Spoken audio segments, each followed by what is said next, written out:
Are you searching for the best in online black radio? Then go to blacktalkradionetwork.com, helping you filter through the noise. Real talk, black talk.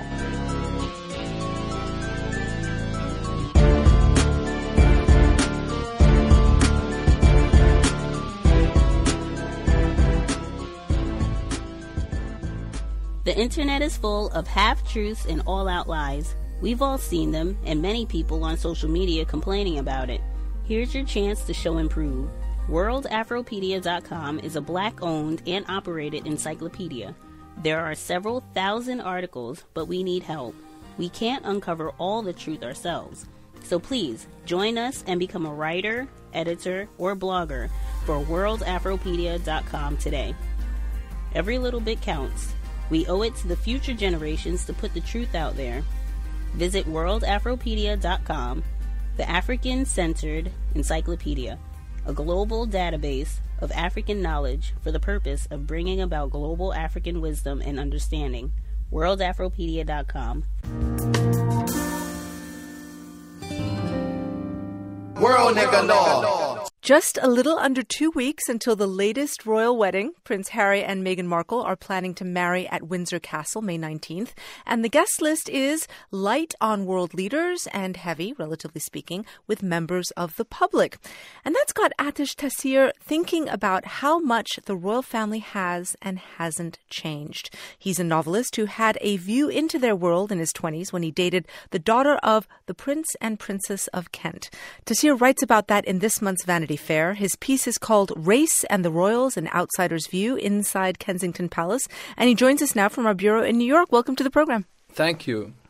So you say you were one of the first, as you put it, natives of that former empire to date a member of the royal family.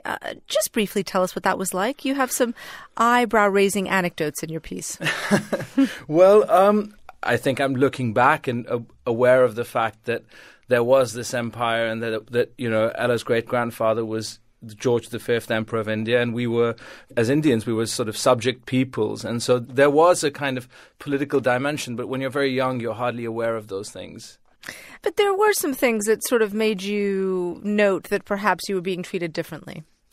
I've always felt like with Britain that there was always a kind of low-grade racism that one experienced almost on a daily basis. Like in America, you feel it's a much bigger convulsion and the society's kind of reckoning with it in a more sincere but more troubled way. In England, it was always very light, so it was you'd come in and the guys on the walkie-talkie would be like, you're the Indian fella who's going with Gabriella.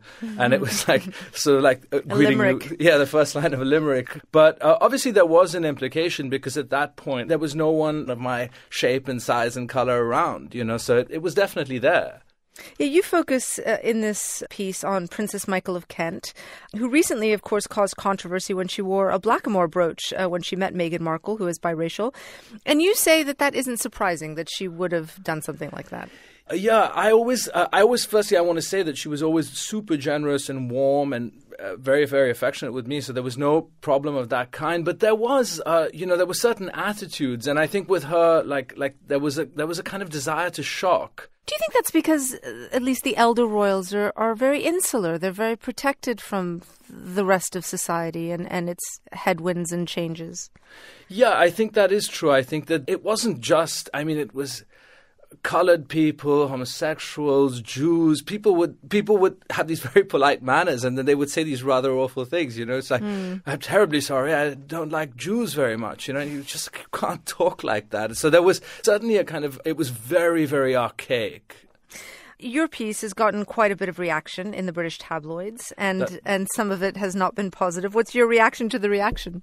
My reaction to the reaction is that it was spearheaded by the Daily Mail, which is really an out-and-out, almost a racist enterprise. The Daily Mail has been one of the most strenuous advocates for Brexit, but they were also avoiding some of the serious themes of the piece. Well, let's talk about some of those things. Diana was famously involved with Jodie Fayed 20 years ago, and there was a lot of talk then. Now Harry is marrying Meghan Markle, as we mentioned, who is biracial. So have things changed? What does that say about the United Kingdom now? I think that Britain is in a very strange place because the royals are kind of, as somebody said to me from the family, they're sort of one bright spot. Like they're young, they're dynamic, they represent something that's very sort of inspiring when everything else is actually very grey, because there's been this sort of political convulsion that was Brexit. Do you think the royal family can really survive in a time when we have other kinds of celebrities that cost the taxpayer nothing? I mean, clearly a lot of hopes are being placed on not only Meghan Markle and Prince Harry, but the other younger royals, like Prince William. I very, very sincerely believe that Britain couldn't do without them. There's such a deep attachment. There's sort of the very emblem of history, of continuity. Unlike America, there's been almost a kind of a certain kind of disregard for history. Britain has always fallen back on the past. It's always needed the past. So I think that they will find a way for the royal family to continue to carry on that symbolism, at least. I must ask you, are you attending the wedding? I'm not. Especially not after this piece. I was about to say. That is Ateesh Taseer. His latest novel is called The Way Things Were. Thank you so much for being on Weekend Edition. Thank you. But because white Americans can keep themselves separate from black Americans, there is a sense that this other will never be who I am. So if there is a way to get people to understand, I don't know. I can't answer that question. I don't know. Robin Kelly says that we're going to need a surrealist moment. There's going to have to be something that breaks the continuum. Because until white women start giving birth to black babies, I think we are going to stay living in these incommensurable experiences. Rumaan Alam writes women well. His first acclaimed novel, Rich and Pretty, followed two young women, best friends who grow up and then part. His new second novel, That Kind of Mother, begins as another story about a female relationship, this one between Rebecca, a white poet, and first-time mom, and Priscilla, a black woman who works as her nanny. I think it is an inherently complex relationship and one that is not often discussed. I am somebody who has two children of my own, and my husband and I have had 3 different childcare providers, and they were our employees, but we relied on them with the only thing that matters in our lives, which is our children. And so the level of trust and intimacy that is an important part of that relationship elevates it from a traditional understanding of what it is to have an employee or what it is to have an employer, I think. So these two characters, their relationship is actually transformed when suddenly the families truly become a family. Rebecca adopts Priscilla's child. Mm-hmm. Can you talk a little bit about that? Because obviously there is not only the issue of their relationship, but there is a race issue and a class issue here too. Absolutely. I think that the way that we talk about complicated political issues now is much more appropriate. We talk about the intersection between race and feminism, for example, or class and race. And I think that all of those concerns are really linked in the power dynamic at the center of this book. Rebecca is a white woman. Priscilla is a black woman. They come together as a family via adoption, but there is still a lot that separates them from one another. And that is what the book is trying to press on and tease out. I mean, clearly it's personal for you. You know, you've written about your sons who are adopted. They're black. Your husband is white. As you've said and described yourself, you're brown. Was this story drawn on your own experiences? Certainly not. I mean, this is, the emotional truth in the book is very much my own, but you would have to know me pretty well to understand what in the text is autobiographical. I'll tell you one thing, since we're friends now, that I do make spaghetti carbonara just like Rebecca does in the book, and I always guiltily throw a package of spinach into it. But this is a story about adoption using very dramatic and heightened circumstances, and in my own experience, adoption does not work this way. Our children were placed in open adoptions, and there's a certain amount of maternal agency in that choice. And in this book, I'm talking about the sort of sudden death of a character, the sudden erasure of someone, and the adoption almost feels like it does in myths. The child just arrives wholesale. One of the things that I found really interesting in the book is the culminating scene where there is the quote-unquote talk. And we've become so familiar now because of Black Lives Matter with that talk that African-American parents have specifically with their young black sons about the way that they deal with the police and the way that they may be treated in different spaces. But you have set this book in the last century. And, of course, that idea, that knowledge had not really penetrated white American consciousness then. That's right. There's two levels to this answer. One is that it's a great advantage to write about the past because I know how the story ends, even if the characters inside the text do not. And the reader knows how the story ends, too. So in the text, when Rebecca talks about holding up Bill Cosby as a role model, the reader understands the ways in which Bill Cosby has failed to be the role model we all maybe once believed that he was. And the notion that black parents have historically provided to their sons this intelligence about what will happen to them upon becoming black men. This is a tradition that exists within the black community that I would not have known about had I not had black sons. And it felt really like an important opportunity to explore the ways in which black Americans have been having these conversations and white Americans have not. We've heard a lot about the limitations of authors writing about things that they haven't experienced. There's been a lot of controversy about this, especially when we're discussing other races and even gender. Do you think that applies? I mean, do you think that that's something that you embrace? Sure. I think a lot of what that conversation is about is a particular power dynamic.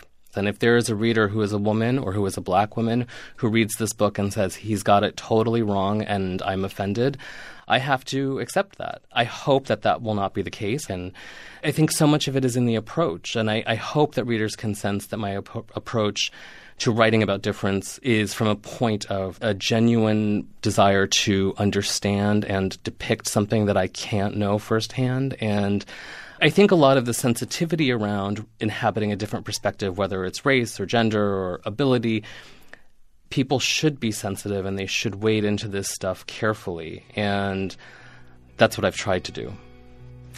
Rumaan Alam is the author of That Kind of Mother. Thank you very much. Thank you. Because until white women start giving birth to black babies, I think we are going to stay living in these incommensurable experiences. We have some breaking news, a disturbing find along the California coast in connection to the Hart family from Woodland, Washington.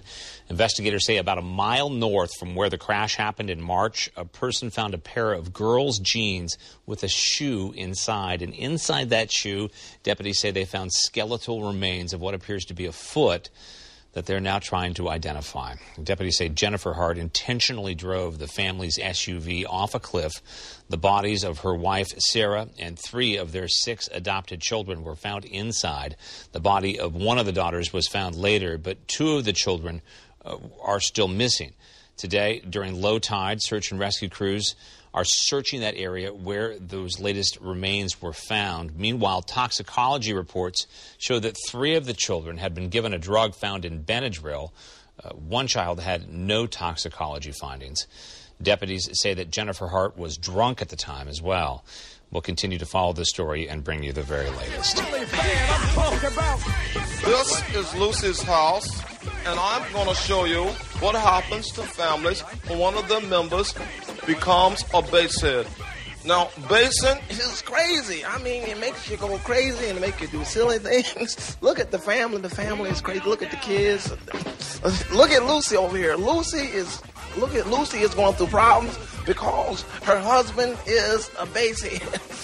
And this is Lucy's wash pot right here. This is the wash pot, and this is also the cooking pot. And her children are going crazy. All right, 2 other news now. Researchers estimate that every 15 minutes here in the U.S., a baby is born who is withdrawing from opioids. That staggering statistic, raises concerns about how the drugs affect the long-term health of children. There is little research to go on. Sarah Jane Tribble brings us this report. It seems to be a pretty typical preschool pickup, but it's not. I like to peek in on her and see what she's doing before she sees me. Amanda Willoughby sees her 2-year-old daughter, Tacey, before opening the classroom door. There's a dance party in progress. Then, Tacey spots her mom. Okay. Did you dance? We are at Horizons in Carborough, North Carolina. It's a place where mothers can bring their children and get the residential treatment they need for substance use disorder.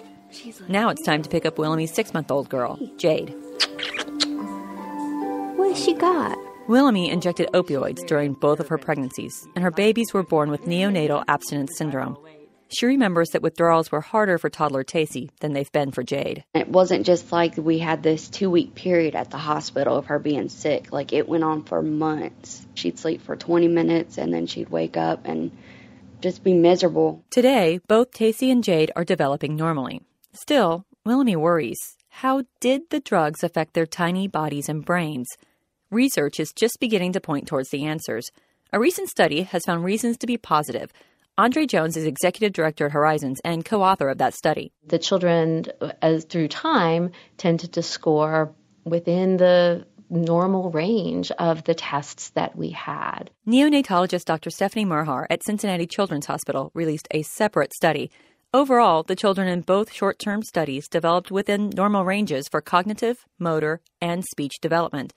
Merhar's data, though, did show that some children experienced notable delays and hinted that there could be problems down the road. It's important to know that there is a risk for some delays and that these kids are monitored closely. But the reason for those delays is unclear, whether it's related to drugs or environment or both. Researchers are quick to point out that fear spread nationwide about the children of the crack cocaine epidemic of the 1980s and early 90s. Dire predictions of developmental delays turned out to be grossly exaggerated, according to the National Institutes of Health. The Horizons Treatment Center actually had its start back then. Jones says the lives of people who use substances are often chaotic, and that affects their children in a variety of ways. It's incredibly difficult to make a simple linear cause and effect between there was a prenatal exposure to opiates, therefore we see this particular poor birth outcome. Most of the mothers at Horizons took multiple substances when pregnant and also experienced trauma, abuse, or neglect in their own childhoods. And Jones says that can be hard to overcome. They haven't had positive role models. I think there's oftentimes an unrealistic expectation by society. They're supposed to automatically know how to be, quote unquote, good mothers, how to be nurturing mothers. And that's like trying to teach somebody algebra when we've never even had addition. That's why Horizons pairs parenting classes with addiction treatment. Willamy began in February. On a recent afternoon, Jade and Tacey are napping. Her apartment has the feel of home. There's a pack and play near the dining room table, baby bottles drying on the kitchen counter. She takes a deep breath before answering a question about why this is her third try at Horizons. It's going to work. It is. Because I've got a lot of tools to take with me and to stay clean instead of using drugs. And Child Protective Services has threatened to take Tacey and Jade. I'm not just some drug addict. I'm a mother of 2 kids, and I feel like I'm a great mother. I have educational goals I plan to accomplish, and I plan on being a productive human being in our society. A paper following babies up to 2 years old is expected out later this year. But national experts say there is no long-term research underway that watches children as they go through grade school and beyond. For NPR News, I'm Sarah Jane Tribble. But Mark, do you realize what this means? You're going to have to be a black person. No shit. Yeah, but for 3 years, Mark. 3 years, what's that going to be like? Gordo, it's going to be great. These are the 80s, man. It's the Cosby decade. America loves black people. I wasn't expecting to feel anything other than satisfied, but I'll admit I'm a bit conflicted about Bill Cosby's conviction for sexual assault. To be clear, I'm relieved that Andrea Constand, the former Temple University employee, won her case.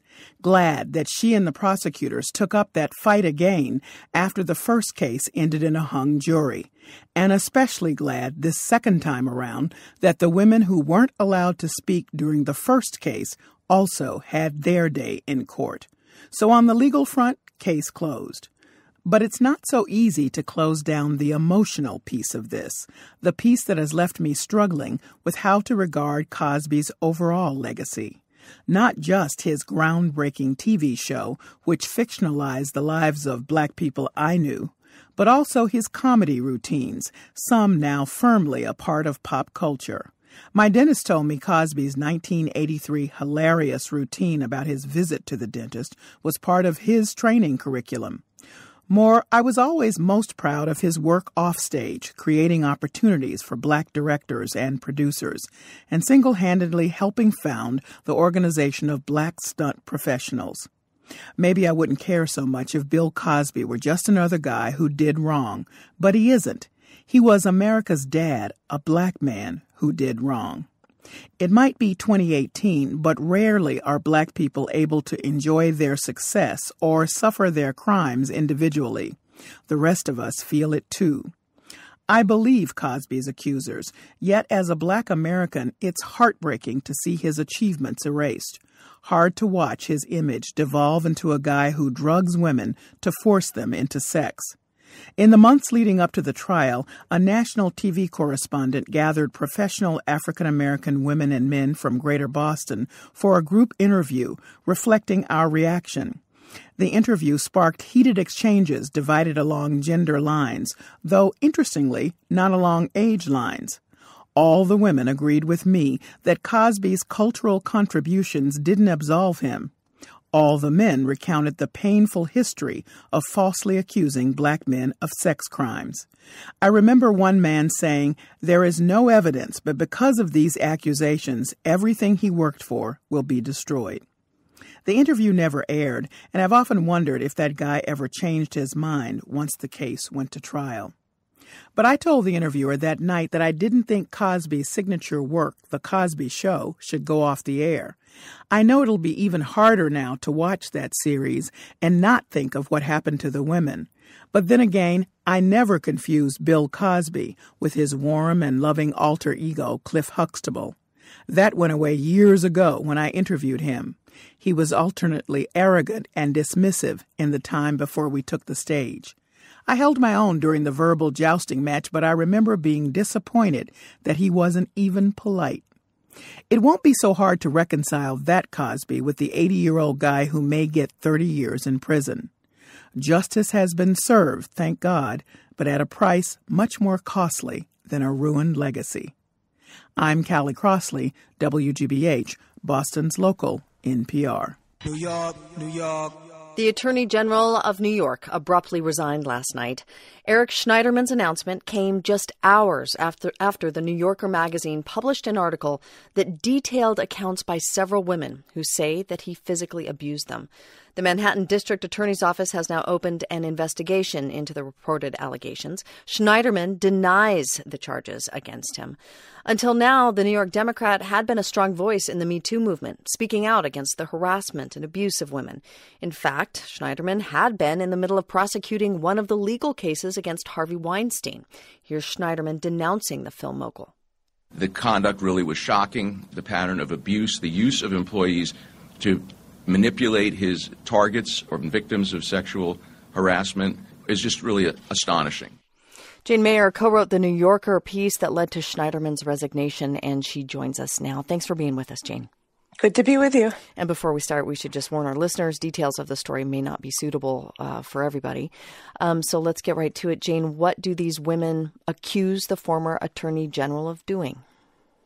They basically describe a pattern of abuse in which he subjected them to non-consensual violence of various sorts, but mostly he slapped them repeatedly across the face, very hard, very unexpectedly, and then also when he was having sex with them, and he also choked them in bed. And we should say these are women that Schneiderman was in relationships with at the time of the abuse. Right.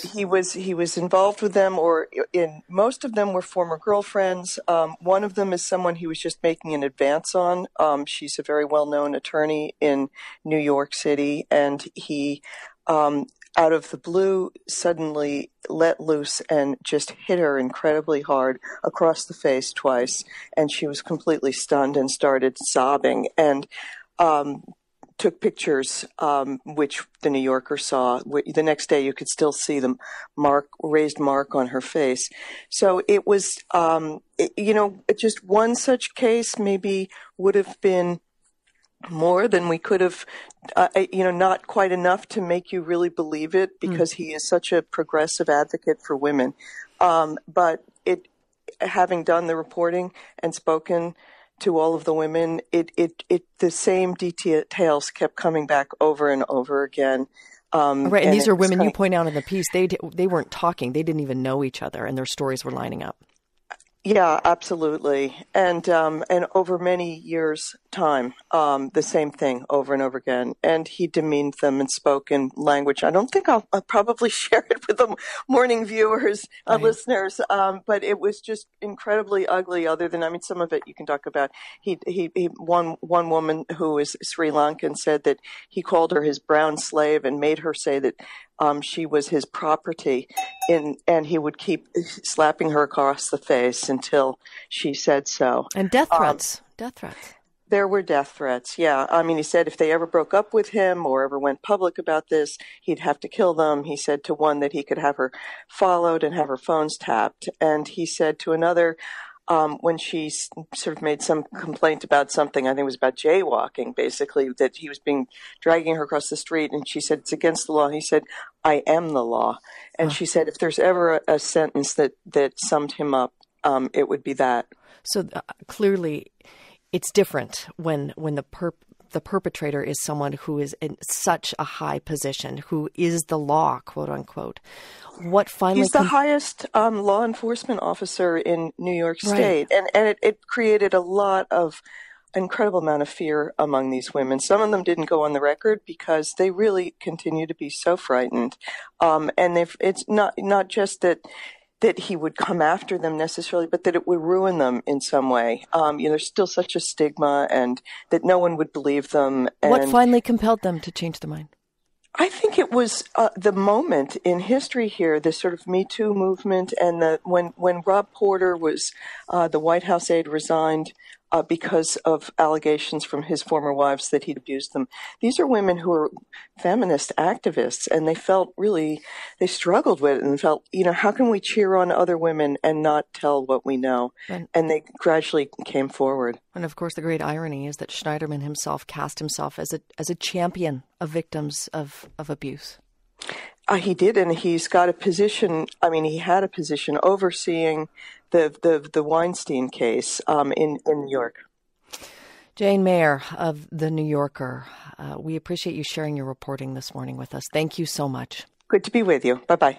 A Kansas City firefighter accused of spitting on a 3-year-old boy and calling him a racial slur went on trial today. In the courtroom, the judge heard 2 very different accounts of what happened that night at the Hooters in Overland Park. KCTV5's Ashley Arnold was in the courtroom and is live now with what happened. Ashley.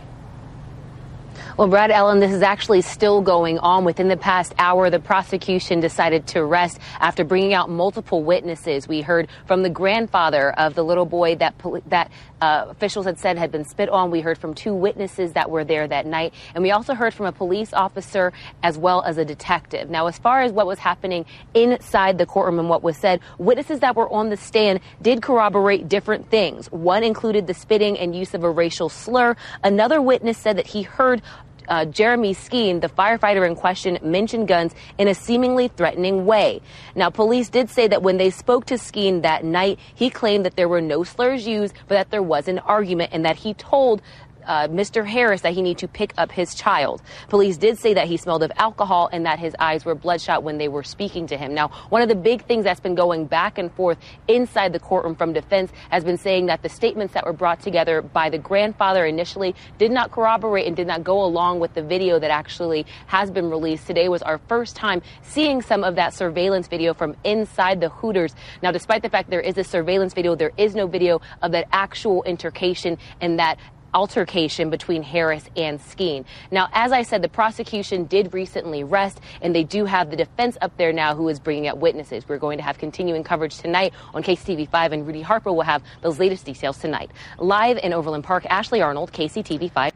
Now, I've lived long enough to know that race relations are better than they were 10 or 20 or 30 years ago, no matter what some folks say. You can see it not just in statistics, you see it in the attitudes of young Americans across the political spectrum. A 25-year-old South Carolina man is facing criminal charges following his attempt to hire a hitman to kill his black neighbor. His name is Brandon LaCroix, and I would like to share his lovely mugshot with you. And it is definitely shocking that this man is only 25 years old. But nonetheless, he was offering $500. He offered $500,000 to a hitman to kill his black neighbor, hang his body from a tree, and burn a cross on his lawn. Now, this story unfolded after LaCroix reached out, which, by the way, LaCroix sounds like my favorite soft drink, which sucks. Oh, well, that's unfortunate. Every time I say his name, I'm like, oh. But it all unfolded after You think that's bad? My favorite soft drink's Coke. We got the Koch brothers. Yeah, it sucks. He reached out to a white supremacist group thinking that one of them would take the $500 offer to murder his neighbor.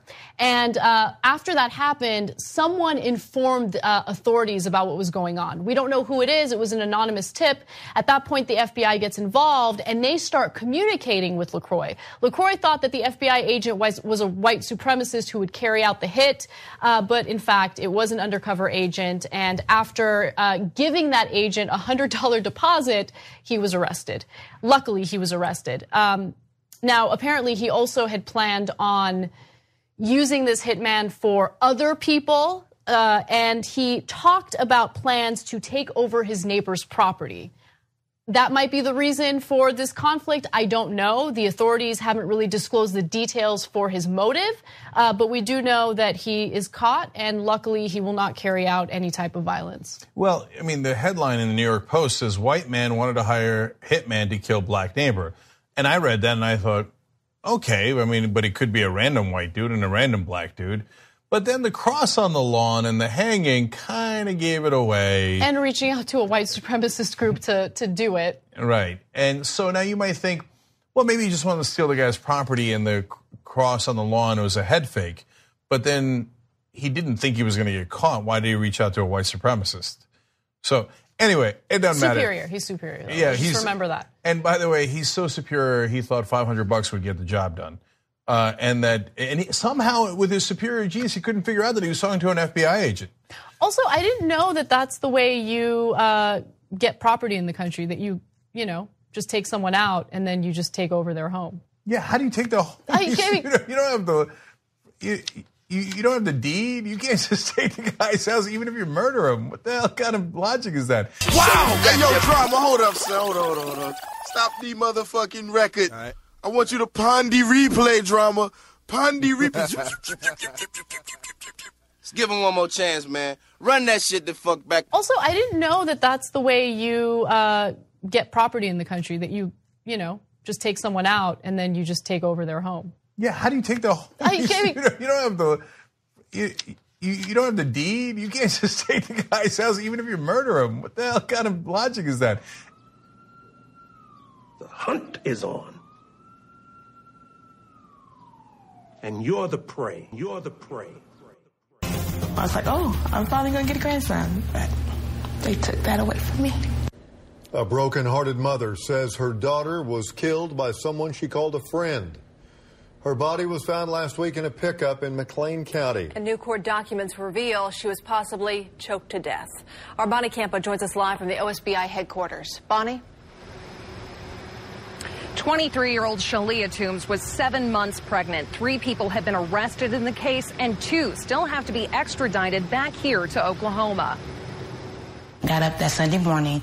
I saw when my daughter texted me, and she texted me a message that she was in trouble. Her mother rushed to her apartment, but there was no sign of Shalia. By May 2nd, a break in the case. Deputies say Daniel Vasquez confessed to a police officer at a gas station. He had Shalia's corpse in the cabin of his pickup. Evidence shows the body had been there for over 3 days. And then they came by and they told me that, yes, they identified her by her tattoos. And then, of course, of her being pregnant. Vasquez is accused of accessory to murder, while the other suspects found north of Little Rock, Arkansas. 30-year-old Joshua Finkbeiner and 42-year-old Stacy Harjo both arrested for first-degree murder. Twyla Taylor says her daughter and Harjo recently became friends, and the reason she was killed? Taylor says the suspects thought Shalia stole Finkbeiner's work backpack and hard drive storing valuable oil-filled documents. We are a family of girls. My mom had 2 girls. I have Shalia. My sister has a daughter. Shalia had 2 girls, and we were finally getting a boy. And so that's, I was like, oh, I'm finally going to get a grandson. But they took that away from me. Twyla says the child's name would have been Hayden. Now she'll raise the girls Shalia was forced to leave behind. And they're all I have left of her. The funeral, as well as a balloon release, has been scheduled for Friday at 11 in El Reno. You can find those details, as well as a memorial fund to help the family, on the News 9 app. Live on the scene on the story from OSBI headquarters, Bonnie Campo. To be gifted and black. We start tonight with a story that's making national headlines. University of Florida President Kent Fox made personal calls and left voicemails for 21 graduates over the weekend. He's apologizing for the behavior of a faculty member seen pushing students across the stage. TV20's Crystal Bailey spoke to 2 of the students who received one of those voicemails. Imagine working 4 years for your degree and wanting to celebrate the moment you get that diploma on stage, but someone takes that moment away from you. 2 students feel that way after this weekend's graduation ceremonies. I had planned to do a dance on stage to celebrate this joyous occasion. Nafisa Atta, seen in this video, being pushed across the stage before she has the chance to salute her sorority at UF. And he pushed me forward, and then I kind of lost my footing a little bit, and then I also lost my cap in the process of it. Oliver Talusma is also one of the graduates who was pushed at Saturday's graduation, left with this voicemail. I'm just appalled that we did this to you. And I personally apologize that this happened at the very time that we all should be celebrating your accomplishments. I think his response is too little, too late, very reactionary. He was sitting on stage, but he didn't do anything to intervene. President Fox saying on Sunday it won't happen again. I want you all, our students, to know that we've changed that practice, and we also want each one of you to know that we celebrate you, your graduation, and your accomplishments. But I definitely feel like a lot more black students were targeted in this than our white students who did other moves and dance moves such as backflipping or taking selfies on stage but didn't receive the same aggressive treatment. There is a video of what looks like a white woman being pushed as well, but Atta says the man was more aggressive with minority students. Looking back after the fact, it's kind of embarrassing that that's my memory of college commencement here at UF. University representatives aren't saying who the faculty member involved is. We have asked our human resources and also this individual's college to investigate and to take appropriate action. We have yet to hear what that action will be. Crystal Bailey, TV20 News. So how's the college responding to this incident? We're having a race forum. And what's that? A forum on race, so we can discuss the incident and the surrounding issues of race. So the usual lip service? No comment. A graduate student at Yale University was harassed by police officials, in fact, as many as 4 cops, after a white student saw her sleeping in the common area of a dorm building and thought that this person was some sort of threat and called the cops. Now, the graduate student here is Lolade Siyonbola, and she is an incredibly accomplished woman. Again, she's a graduate student at Yale, where it costs as much as $63,000 a year just to get an education there in its graduate schools. She took a nap in the common area, and then this white student comes in, tells her she's not authorized to be there, calls the cops, and unfortunately, the situation escalates from there. She had to deal with the cops for as long as 15 minutes, and we have a few examples of the video that she posted on social media. So let's take a look at the first one. I have absolute right to document what's going on. Take my picture. I'm not taking your picture. This is Facebook Live. Here's what we're gonna do. That's fine. I need to go back to the 12th floor to finish writing my paper. What's you got your ID on you? Yeah, I do. All right, can we see that? Why? Because we got a police call for you. And we need to make sure that you belong here. Okay, let me open my apartment for you so that you can see that I belong here. I don't think there's a need for you to be here. I think you probably need to commit her to an institution. That's the only use you have for being here. Once we verify that you're a resident here, then we'll be on our way. Okay, great. I need to get back to the 12th floor. I gotta write my paper. Can we just have your ID, ma'am? Why? I just explained to you, we have a police call for you. You just said that if you prove that I live here, you would leave. Yep. So okay, I just opened the door to my apartment. That's fine. I can see that. Okay, thank you for watching that. Why? So we can verify who you are, and we'll get out of your hair. How's that? Man, that is frustrating. Yeah. So, the right wing says, oh, bootstraps. Okay, she is a graduate student at Yale. So she did everything she could do. She did bootstraps. She did whatever she had to do. She's at Yale. And you know why she was sleeping there? Because she was working all night on the paper she had to write as a graduate student. And it's her dorm. It's her dorm. This all occurred around 1:30 in the morning. First of all, I don't even understand what goes through the mind of someone, a student who walks into the common area of a dorm and sees someone sleeping in that common area or taking a nap in that common area. Like, why did it cross her mind that this woman posed any type of threat? And so there were other black students at Yale who spoke to the press and said that they also had similar run-ins with this student, which, by the way, you could hear Lolade mention in the video that we just showed you. And so who is Lolade? She holds a bachelor's degree in computer science with a minor in Spanish from the University of Missouri, Columbia, where she was a George Brooks Scholar. She later moved to New York, where she worked in the tech industry. She's now getting a graduate degree at Yale in African American studies. I mean, her resume is super impressive. I'm only giving you a tiny piece of it. So you're right, Cenk. She's done everything right, everything right. She's at Yale, and it doesn't matter. She still gets harassed by a student for simply taking a nap in the common area of this dorm. Yeah, so this is a new one, sleeping while black. And this particular student and others probably will disagree with me. I don't think, once the cops are called, the cops are, I think, in that situation, in a tough spot. Now, they went on too long. They asked her to open the door. She opened the door. They asked for the ID. I think asking for the ID is okay. And she gets them the ID. There's a slight misspelling in her name and the records. That's when you got to let it go, okay? It's obviously her, and she has a unique name. No, the fact that it's slightly misspelled, what do you think? Get this. Someone else broke into the dorm room, somehow got her key and her ID, but maliciously misspelled her name. No, this is crazy. Come on, guys. This is crazy. First of all, student IDs have photos on it. So if there was a misspelling in the name, you're right, Cenk, let it go. But it shouldn't even get to that point. They checked her ID up against the university's record. Think about the investigative work that went into that. Really, is that really a good use of a police officer's time?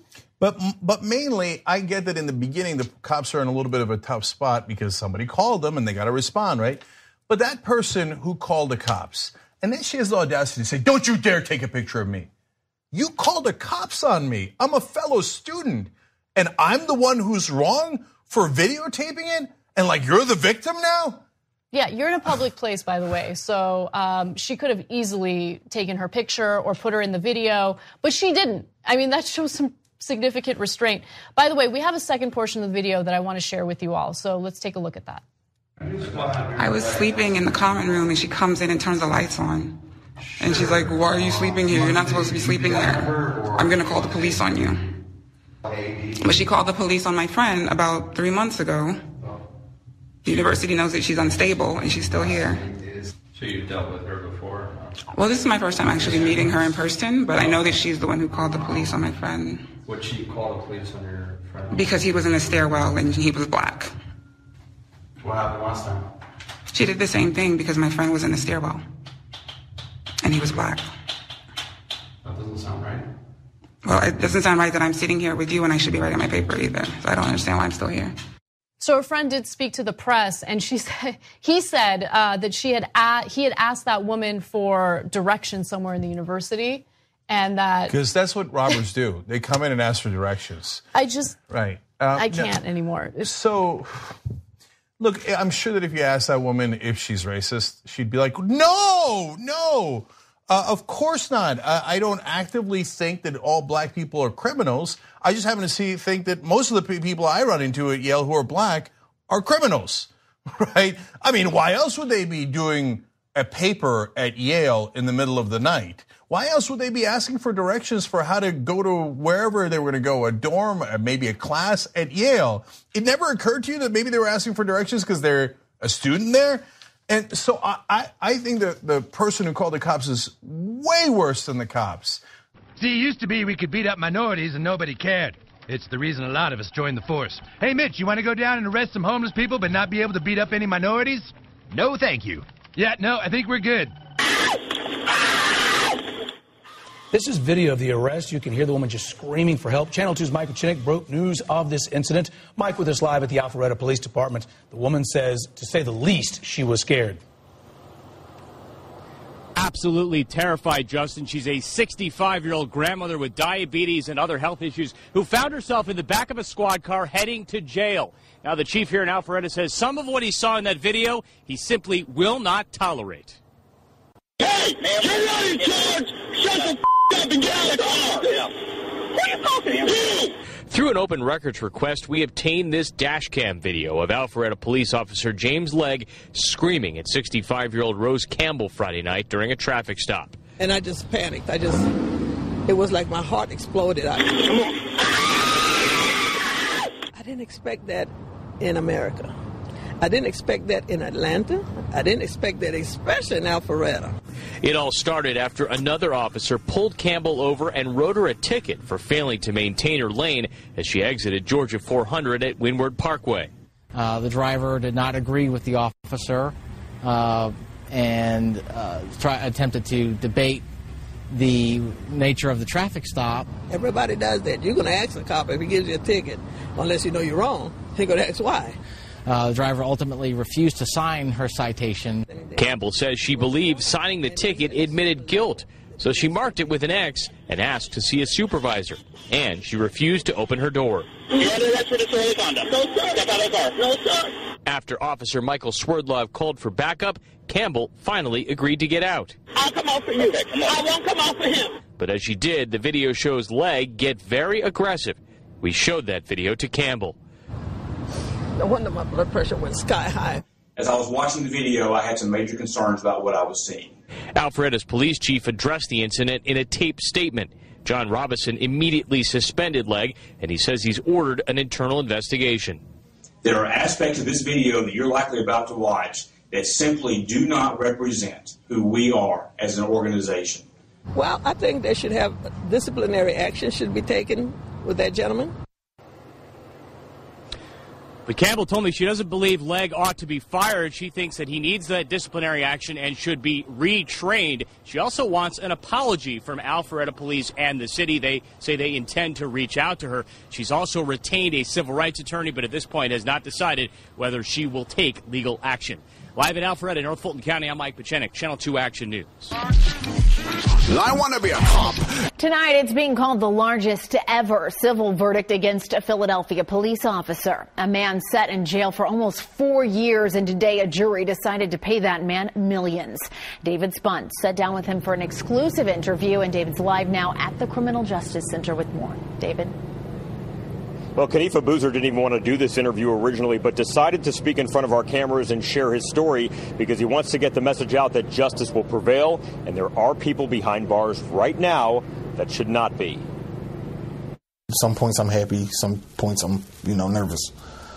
I'm just happy that it's all over. It's been a brutal 7 years for Kanifa Boozer. The Philadelphia native was outside with friends in January 2011 on Abbotsford Avenue in Germantown. Boozer says a friend took out a gun and fired a shot into the air. A nearby police officer named Ryan Waltman arrested Boozer as the shooter, claiming Boozer pointed a gun at him. Boozer says he told detectives it was his friend who fired the shot in the air. But he says Officer Waltman never investigated that claim. Boozer went to jail for almost 4 years because he couldn't post his $500,000 bail. In times of, grief, when I sat there in my cell and cried and prayed to God that I wanted to die, it always was my family who wrote me letters and was basically my support. Boozer was released from prison in 2014, but sued Officer Waltman for what he calls false testimony. Waltman, who is still on the force, was represented by a city solicitor. Ultimately, a jury decided to pay Boozer $10 million for being wrongfully accused and imprisoned. I believe, without speaking for the jurors, that they want the city to stop and look and figure out what happened to Mr. Boozer, and let's try to not have it happen again. Boozer lost his mother and sister while sitting behind bars. He wants people not to focus on his jury award, but these words he has for those who are behind bars and shouldn't be. If you're innocent and the police wrongfully arrested you, keep fighting. Keep fighting and don't never give up.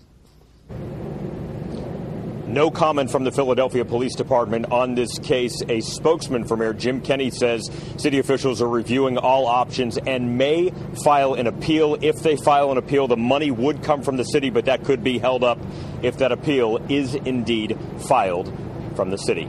Reporting live tonight, David Spunt, CBS 3 Eyewitness News.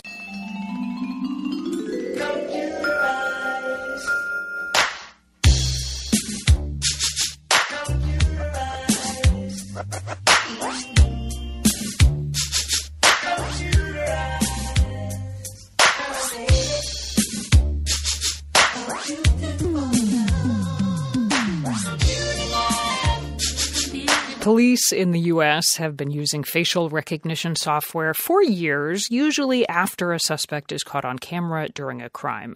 Now, real-time facial recognition is on the horizon. In China, authorities are touting a new system's ability to spot people as they're walking down the street.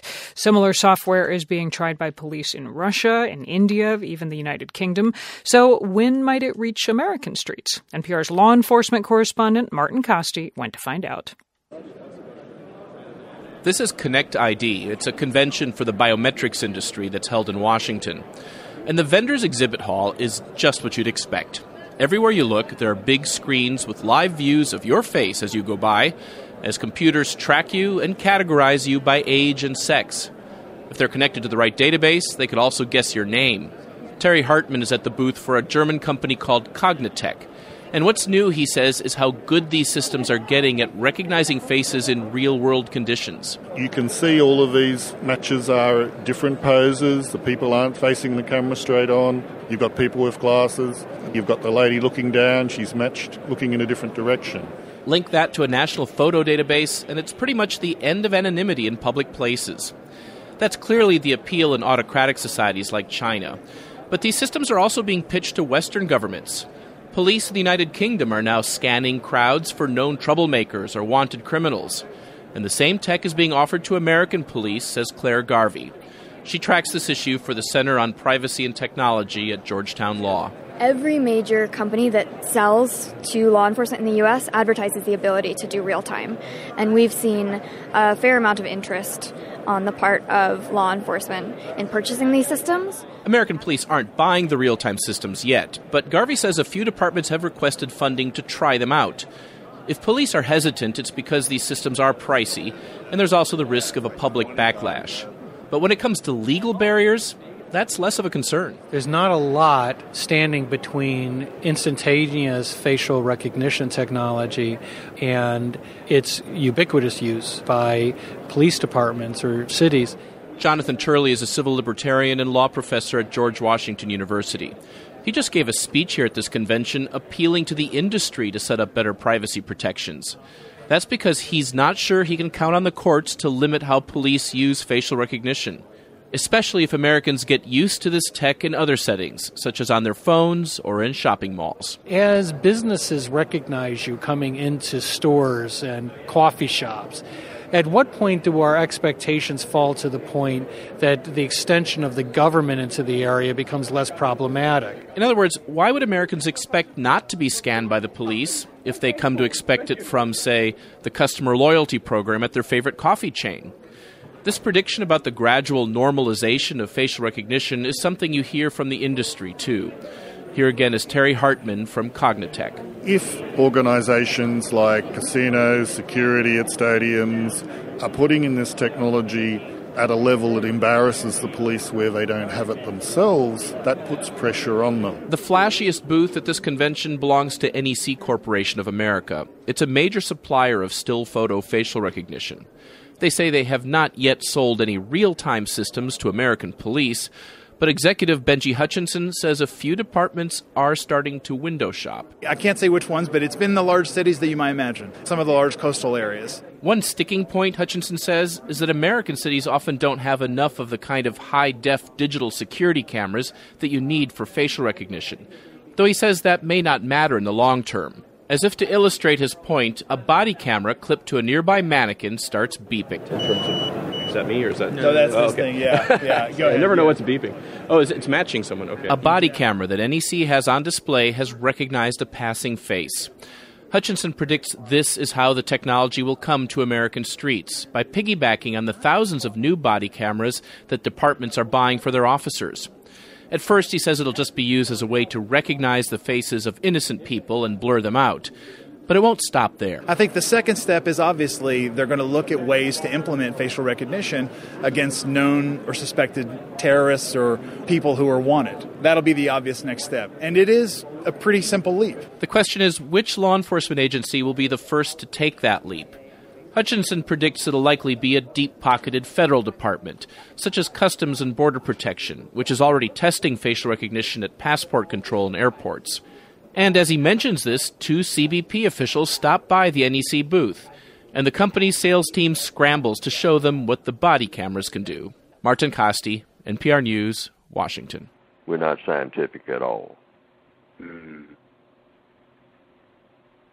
Pass by trees, flowers, fields of corn, we don't even see it. The white supremacists go to the bottom of the ocean and study 1 grain of sand, bring it and put it under a microscope. The black person passes by and say, "What are you doing there, Ralph?"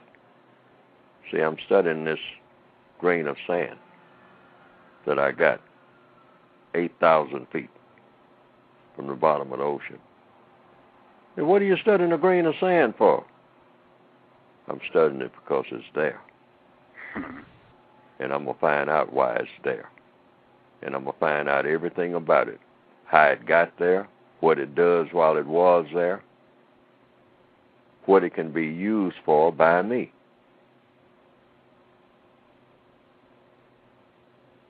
To dominate you. The threat of climate change can leave you feeling powerless, but what if you could fight climate change with a climate hack? Climate hackers, as they are called, argue that efforts underway today to curb emissions will still leave us well short of goals that have been outlined with the Paris Climate Agreement. They argue we need to be more proactive in our approach to the problem. Take, for example, solar geoengineering. It seeks to actually reduce temperatures on Earth by deflecting some of the sun's rays away from our planet. It is a controversial approach to some who fear its unintended consequences. Others see great promise in it. And as part of our project adaptation, we're giving the idea a closer look. Canadian physicist David Keith is at the forefront of solar geoengineering research. He is a professor of engineering and public policy at Harvard University. He's part of Harvard's Solar Geoengineering Research Program. And David Keith joins us from New York City. Hello. Hi there. Thanks for having me on. Why do you think we need to be exploring the possibility of solar geoengineering? Because there's at least some prospect that a world with serious emission cuts and solar geoengineering might have less human and environmental risk than a world only with emissions cuts. So maybe to push back on something you said right at the beginning, this is certainly not climate hacking. And nobody who's sensible thinks this is an excuse not to cut emissions or a substitute for them, but it might be a way to reduce climate risks. Okay, so let's talk about some of the ways this happens. Your team will actually be doing a test. You're launching a high-altitude balloon later this year. What are you doing? Probably next year, probably not this year. It's one of many things we're doing.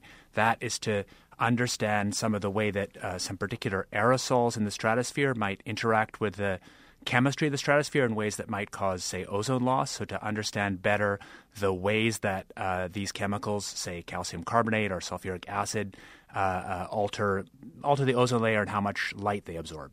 Okay, and what would you be looking so that you see if they absorb light and what they would deflect that some of the heat away? Yeah, but maybe it's important to say this is not a test of geoengineering. So you can't test full-scale geoengineering. It makes no sense to do that. What we're doing is part of the normal thing that geoscience does, which is to try and improve our models of the way, say, the stratosphere works by real-world experiments that test specific questions that then would improve the models, and those improved models could help us better understand what the risks of solar geoengineering might be and how effective it might be. Okay, so more of an experiment. What can you tell us other methods of solar geoengineering that researchers are looking at?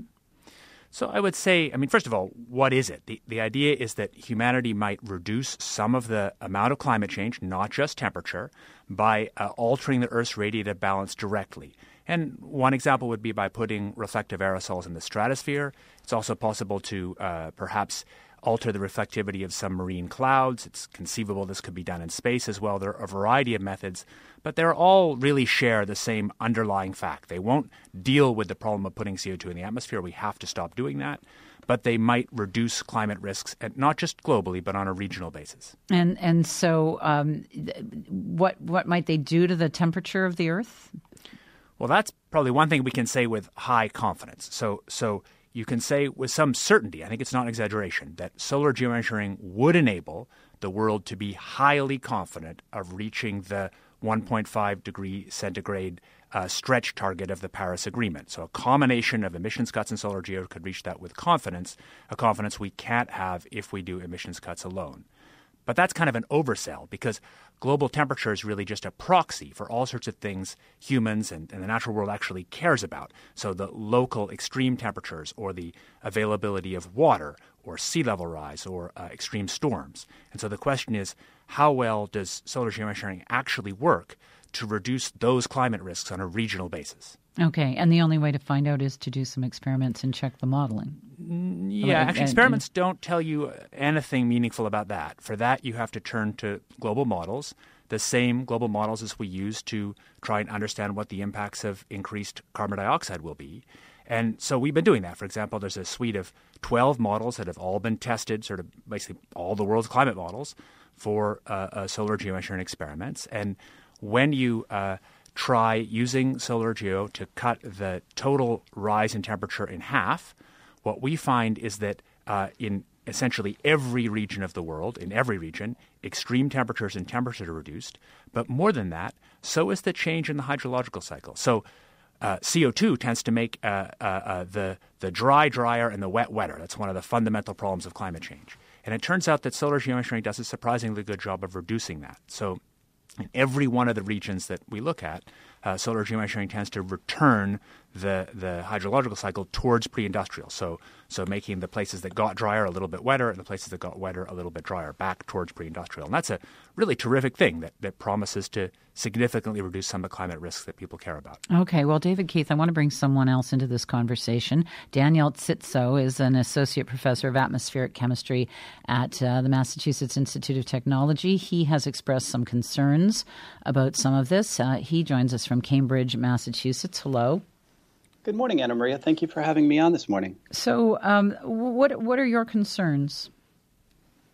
So I think that much of what David says is correct, but it doesn't tell the full story. And so one of the things that your listeners, I'm sure, are familiar with is that greenhouse gases are leading to global warming, but that at the same time, we have been putting particles into our atmosphere, and those have been influencing our climate as well as creating clouds, which also in turn influence our climate. And right now we acknowledge the addition of particles and the formation of clouds because of our activities is one of the largest uncertainties, if not the largest uncertainty in climate change. And so my major concern is that by changing particles yet further, that we are going to be having unintended consequences. And so David's statement about that we'll have a high confidence of a known temperature change, I think is a bit premature. it's much more likely that there's going to be unintended side effects, that we don't know all of the dynamics of this problem, all of the chemistry of this problem, the transformation that these particles will undergo in the atmosphere. And so all of those things lead me to believe that this is highly uncertain. And beyond that, there's also some side effects that I think we'll be also talking about. Such as? Well, David mentioned one of them, which is that, when we've seen additions of particles to the stratosphere before, the upper level of the atmosphere, that we've also seen ozone loss at the same time.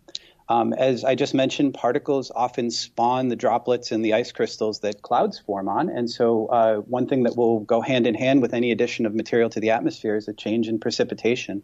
Possibilities of higher precipitation in regions and lower precipitation or droughts in regions.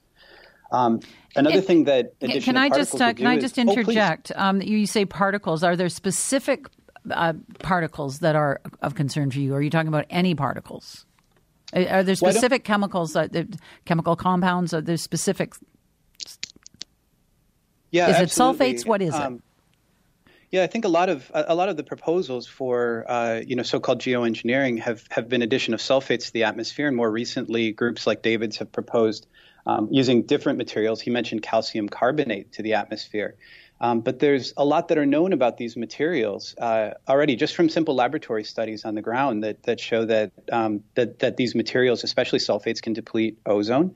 And there are great unknowns about how some of the other particles will affect ozone and what they might do to things like cloud formation and precipitation. I'm going to throw in another little wrinkle here because there have been concerns that this could all be co-opted by people with other agendas, among them the so-called chemtrail conspiracy theorists, people who believe plumes we see in the sky, trails from airplane exhaust are actually toxic chemicals that have been sprayed there. Here's a clip of a YouTuber named Mark Dice. Chuck Norris is now taking on chemtrails. He just published an article for WorldNet Daily about sky criminals and addressing the dangers of geoengineering.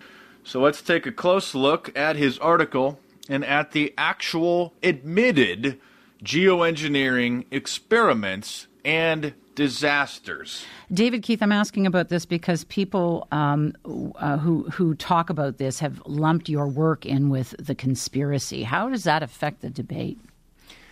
It's hard to know, but there's no question it affects it. So my colleagues Dustin Tingley and Gernot Wagner have done some really high-quality polling, and about 30% of Americans believe this, and of all the tweets in history that have dealt with geoengineering, the majority have dealt with chemtrails. So, I mean, the number one thing is just it's hard to know how we have a functional democracy when really significant fractions of the population, 20 or 30%, believe things that are just nonsense. I mean, that 9/11 was an inside job or chemtrails, and often actually those are the same people. It's a really disturbing thing. And the level of anger and hatred that I think comes probably from disempowerment is profound. I get really ugly death threats, anti-Semitic hatred. It's pretty disturbing, and I think it will affect the debate because it's many more people talking about this non-existent thing, chemtrails, than about solar geoengineering. And Daniel Tsitso, how much of the debate is about fears as opposed to real scientific concern on risks?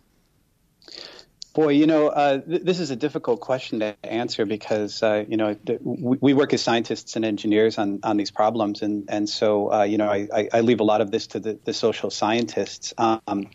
I guess I would have to sort of take off my scientist hat for a moment to answer the question. And I could say that, I completely agree with David when we look at folks that are dealing with things like chemtrails or concerned about chemtrails, which, sort of dates its history back to the Vietnam War and Agent Orange, but it's become perverted now and misunderstood. It is not a real phenomenon, as David pointed out.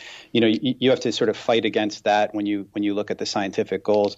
I would say that one of the fears and one that I think has some basis is actually, taking some of this, understanding this very inexpensive possible solution to increasing temperatures and using that as an excuse to continue to emit CO2 into the atmosphere. And I think that, as scientists and engineers, that's the one that's maybe more concerning to us, here in the U.S., seeing folks that are in our government that deny that climate change is due to human activities but are now supporting geoengineering. I think those are the bigger fears that we have. Context of White Supremacy. Gus T Renegade in for another broadcast, hopefully to share constructive information on the system of white supremacy. Today's date, Saturday, May 12th, 2018. So I have been told. This is our weekly compensatory call-in. Dial in if you have thoughts you would like to share. The number 641-715-3640. The code 564943 pound. Press star 61 if you would like to participate. Number again, 641-715-3640. The code 564943 pound. Press star 61 if you would like to participate. Few things to share before we get to listeners. We are listener-supported, counter-racist radio. Invest if you think the program is constructive. You can visit my blog, racism-notes.blogspot.com. racism-notes.blogspot.com. When you hit the blog, my PayPal button is in the top right corner. If you are not into PayPal, drop me an email. We will get you a physical mailing address. Huge thanks, appreciation to all of the folks, COWS listeners, who have supported nearly a decade of counter-racist broadcasting. I hope the program has helped non-white listeners, black people, get a better understanding, accurate understanding of what racism, white supremacy is, how it works. I hope the program has been, continues to be worthy of your time and energy. With that, a few other things that I wanted to make sure shared before we get to folks who dialed in. Of course, start every program, incidents of racism, white supremacy from yoga class. I can give a follow-up on one incident. I'd said before, another way you can support the cows via my wish list at Amazon.com. It is under Gus T Renegade. It's also linked at my blog. Huge thanks to all the folks who nabbed items from the wish list over the last decade or so. Has been tremendously helpful. I am super, super grateful. From my wish list, I got cork yoga blocks, which I absolutely adore. They are super supportive and I love them. They're super high quality. The only thing is that these cork yoga blocks really stand out when I go to take class. I am the only person every time, without fail, with cork yoga blocks. And people who, take a lot of classes and like the instructors, they recognize like, oh, cork yoga blocks, those are really like people, they recognize, oh, those are really nice. They're high quality, like, wow.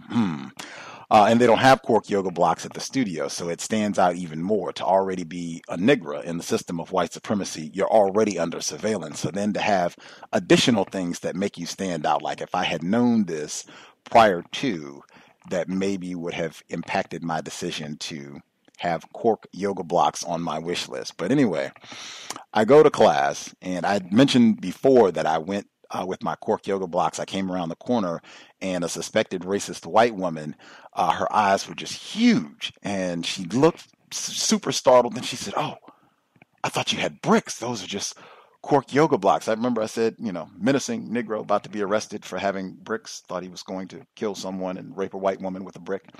Anyway, I go into class this morning, and the person at the counter, yoga instructor at the counter, recognized, "Oh, wow, you have cork yoga blocks. Those are so nice. I said, yes, that's why I brought them to class. Yes." So the suspected racist from before, who was startled, like, "Oh my God, nigga with a brick is coming to kill us and rape me," She walked by. She starts laughing. She goes into class. We're going to the same class. So we get in class, and she is on the row like behind me, but I make sure there's ample space so that there will be no kicking or anything else. I got my code together, and I'm in the corner, like I said before. So anyway, I'm putting my mat down and trying to get I have my counter-racist t-shirt on. And the suspected racist, she said, "Oh, yeah, I saw you. Remember, I saw you, and I thought you were carrying bricks into the building." I said, "Of course, yes, I remember." And said, "Oh, man, I'm so silly." And she walked away, and I was thinking, racist. But yes, that did happen today. Second, I got lots of yoga stories for days, as many as you would like to hear. So on, what day was that? Wednesday? We had admitted racist Anna Brown Griswold on the program. I made a compensatory investment request that she fund my yoga training. I have decided that I want to take the yoga teacher training so that I can be a yoga instructor, although I am not going to teach here because that would require me to I think help would be understating, because you would be required to touch and massage and do a lot to people that I would regard as racist. So I would not want to teach here, but that would mean from the information that I got that I would be able to go anywhere in this part of the world and teach yoga. I would definitely be down to teach black people, even non-white people, but I would really, really, really want to teach black people. So I made a compensatory investment request to get Anna Brown Griswold. She agreed to pay for my yoga teacher training. The day after she agreed to do so, Gus T won a yoga scholarship for, I think it's $500. I think they might have been even practicing racism there, because I think it might have been listed at $1,000, but whatever it is, $500 to apply. At this point, I guess it's not that, in my mind, it's not that big a deal, because the suspect or admitted racist is footing the bill anyway. So whatever scholarship that I get is basically helping this white woman by reducing her bill. So anyway, in the letter from the white woman who says, congratulations, she got, the scholarship for teacher training. That's great, blah, blah, blah. I had mentioned that I've been taking, a huge volume of classes at the studio I'm at now. They have a challenge to see if you can take 30 classes, 20 classes, or 10 classes in a month. I did the 30-day challenge, and May 12th, I've already taken 25 classes. So I mentioned this in my scholarship application, that, I've been taking a huge volume of classes because I've enjoyed my practice so much. And she said the word I told you about before. She said, "You have inspired me to do more yoga." Word of the year thus far, repeated all the time. I even have more yoga stories, but I will stop there. Save them for another time. The segment on the Young Turks. Talked about them for years on this broadcast, and a distinguished, refined brand of white supremacy that they have. The segment where they were talking about the race soldier who went to pay these white supremacists to kill the neighbor and all of that, in that segment, the reason why I did the rewind, sometimes I'll do the rewind, it'll be really obvious. The reason why I did the rewind there, and I was so offended, not offended, incorrect word, my apologies. I thought that was such an appalling, such a glaring, or should be, glaring example of their white supremacy racism and the way that they broadcast. They said, "What kind of logic is that?" I'm paraphrasing. "What kind of logic is that, Sink and Anna Kasparian? That you're just going to kill this guy and take his property without a deed? What kind of logic is that? Who does that?" And I'm thinking, that is about the history of real estate in this area of the world as it relates to Negro property. That is about the whole history, about the last good 170 years of Negro real estate in this area of the world. Now, they don't always kill the Negroes, but man, Wilmington on fire, Chris Everett, one of the best documentaries I've ever seen. I think that is exactly what he talked about. Killing a whole bunch of Negroes and running them off, and swoop, we come in and take their property. No deed required. Elliot Jaspin, one of the best books that I've read, guest on the program 2010. That's what his book is all about. And white man, suspected racist, he said that this sort of thing, Rosewood, as many as you need, Black Wall Street, as many as you need, these sort of things, these purges, white terrorism happened more than 250 times, minimum 250 times. So it's not surprising. That's white supremacy logic. That is the whole history in this part of the world of white acquisition of black property. Andrew Carl, we can just keep listing these. I got a bunch of these too. Yoga Stories and White Theft of Black Property. Andrew Carl, When the Land Was Ours. That's what his whole book is about. White theft of black property. And a whole lot of it is, yep, we go in, we kill the Negroes, and we take the property. No deed required. Yep, doing the exact same thing that he reported. That's why I replayed it. And I never take the position that whites like Anna Kasparian and Sink, or Sink, perhaps he is not classified, accepted as white, but the way that that show functions, in my view, it strongly supports refined white supremacy racism. But I take the position that I think these folks know that. If I am an ignorant victim of racism, white supremacy, they have better education resources than I do. They for sure know that history. That's why we did the rewind there. Continuing. Early in the clips, there was a segment about a non-white, non-black author who has a new book about a white woman adopting a black child after the black mother dies or is killed or something gruesome has happened. Negro trauma drama sounds like. That's entertainment. I was thinking of The Hate U Give. That is new level of entertainment, 21st century, right? Okay. In between, so I played that, and I played the segment on Devontae Hart, the young black child who got a lot of attention during the uprising in Ferguson. He was photographed hugging an enforcement officer, and now his white lesbian abducting race soldier parents, put that in quotes, they killed the entire family, allegedly. That's what basically they have concluded. That's what it seems to be. That seems like the most probable conclusion. It's in that segment where they said that they found a shoe with skeletal remains in it. In between those two, I deliberately put those two clips together. In between those two, there was a segment where a female was speaking, and she had been asked, what's going to solve the problem of racism? And she said, I don't know, but until white women start having black babies.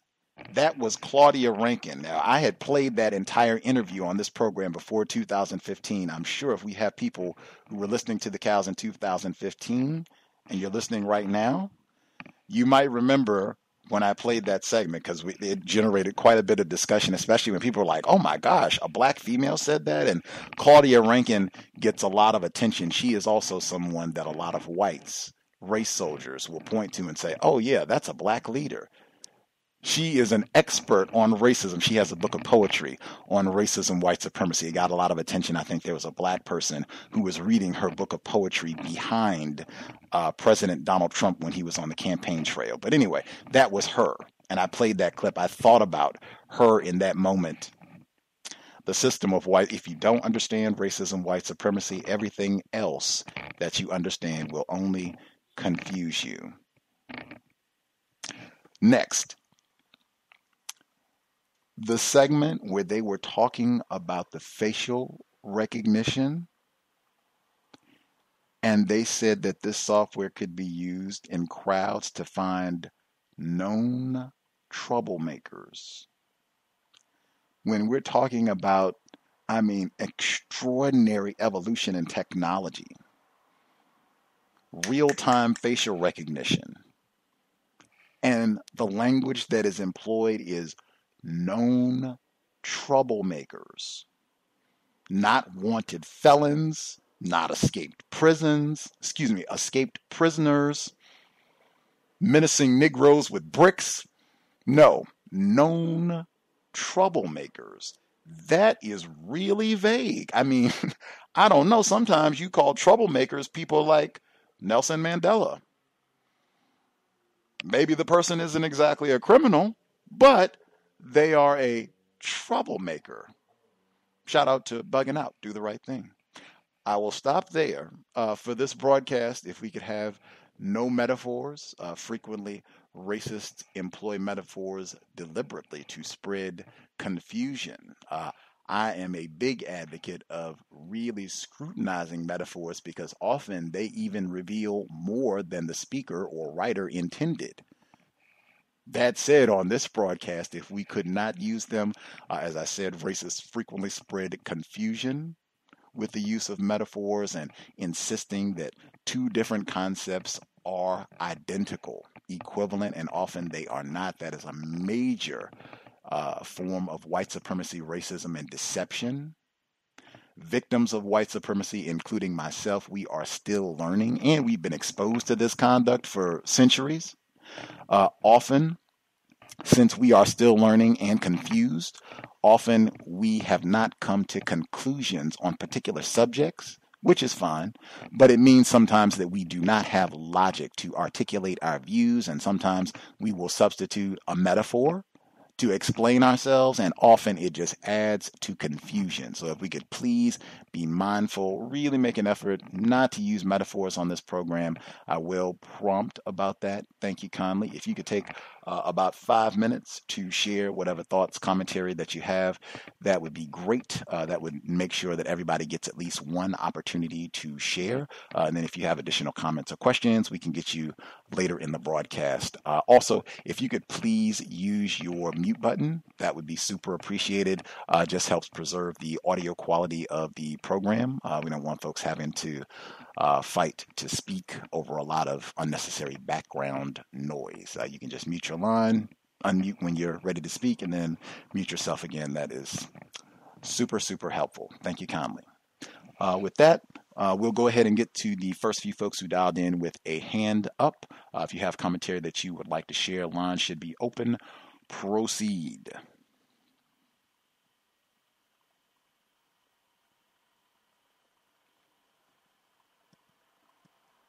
A little bit slow getting my switchboard to move. There we go. Sorry about that. All righty. If you dialed in with a hand up, line should be open. Yes, sir. Thomas in New York. How you doing this evening? Right, poorly, I know. Absolutely. And don't be throwing no bricks at white women, Gus. You know better than that. You already done laid on the crowd floor and started crying, man. Now you walk in with bricks, disguising them as yoga blocks. You know, you're gonna be put on a list. You know, white women have been having black babies for thousands of years. I mean, I heard that and I said, what is she talking about? And white people cannot adopt black children.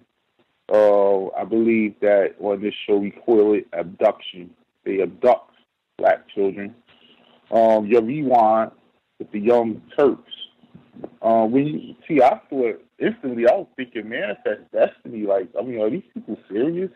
Like, you know, to add to your list, let's not forget Assata Shakur's grandmother owned a huge beach front piece of land, and it was taken from her by white supremacists.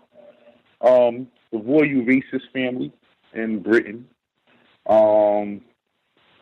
She wore somebody wore a blackamoor brooch or something where they went to meet her to show her place. You know, adding melanin to this family. It just, and I know we don't talk movies, but I just keep thinking Get Out. And, you know, I wonder if Miss Markle is going to be the body that the Queen is going to be in. You know, that's what I keep thinking.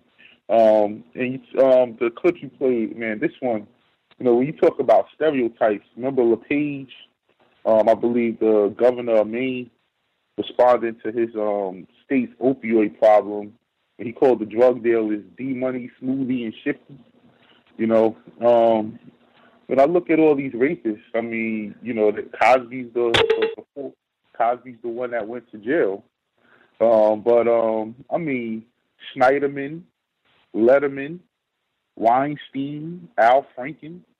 I start to see a trend here, just like I think D-Money, Smoothie, and Shifty. That sounds a lot like black people to me. You can add Woody Allen, Matt Halpern, Matt Lauer, Brett Ratner. I mean, it sounds like a lot of white people who fall under they designate themselves as Jewish that are doing all of this, and none of them are going to jail. That's another trend that I'm seeing as well. The last part I want to end with here is facial recognition technology. A stadium with 60,000 people in China. It took their facial recognition technology 2 minutes to just pick out one person and the police to grab him. And I believe it was for like a debt. It wasn't even for like he killed someone or some shot, you know. So they have a social credit system in China. It's going to be called, it's called social exclusion or social inclusion in Europe. And here in America, it's going to be called surveillance capitalism, in my opinion. The troublemakers, you know, everyone thought that we were going to get a chip or barcode, but it's really just going to be your face. The new Whole Foods, Amazon owns Whole Foods with their facial technology.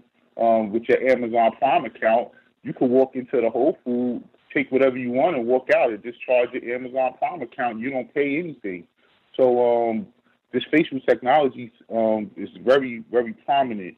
And the people who are programming this technology are the white supremacists. There's not a lot of black people working at Google and Facebook and all these companies that are making this technology. So they're programming this with the same biases they have themselves. How can you teach a computer this learning algorithms that these computers are using? How can you teach a computer facial recognition technology without teaching the computer to be a racist? You're going to teach it to recognize a face the same way you would. And this is why black people in particular, based off of the fact that we are already going to have those biases added into the computer, the cameras are going to watch us twice as hard in the store.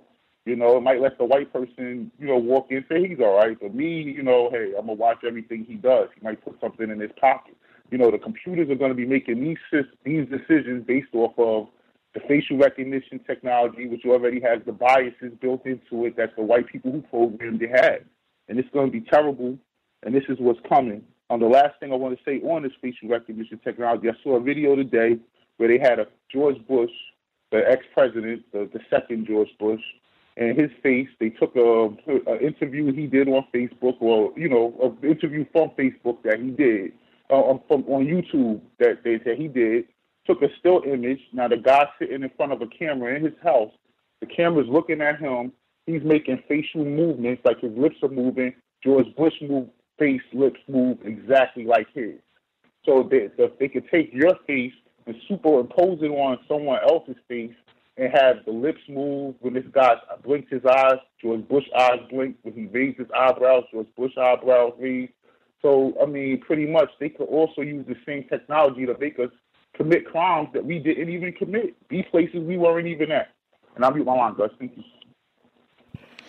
Asada Shakur, that another great one to add to the list, but her families being victimized, their property being stolen, that is included in Mr. Andrew Carl's book, The Land Was Ours.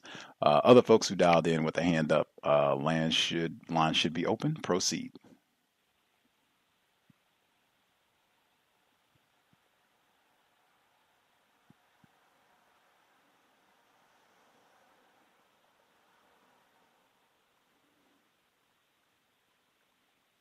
I'm reloading my switchboard just because it seems like it's taking an unusual time for the lines and what have you to open. So give me 1 second if it's if you had a hand up and have not been able to speak yet. Okay, I think it's yes. Clicking now. Hello, can I be heard? Heard both of you. Thank you, Red. Go proceed, Puff. Okay. Greetings, everybody. This is Puff. Just wanted to make a couple of comments. First comment is about the opioid crisis that has been named on TV and everything. I think it's way worse than what people are putting across on the media. In rural towns, funeral processions are so, the medical examiners are so overwhelmed in the rural counties that, I mean, the white people are just, they are overwhelmed by this crisis. In the rural counties, the medical examiners are so overwhelmed, they done start storing bodies in, I think they said, what is this, tractor trailers. They are so overwhelmed in processing bodies because of that opioid crisis. And, you know, when people can't get to pills, they start taking heroin. And so that's why they are overwhelmed with that process. I saw and you know, this is something that doesn't affect our community of blacks, but with the I saw on TV that I think HBO had a special where people were just passing out just in cars and in Walmart and in places. I mean, they just keel over, and they just it's bad. It's worse than what they're putting forth in the media, and I just want to make that comment. But the Bill Cosby situation, I believe it's an effort to strip the black person of their money. In other words, generational wealth.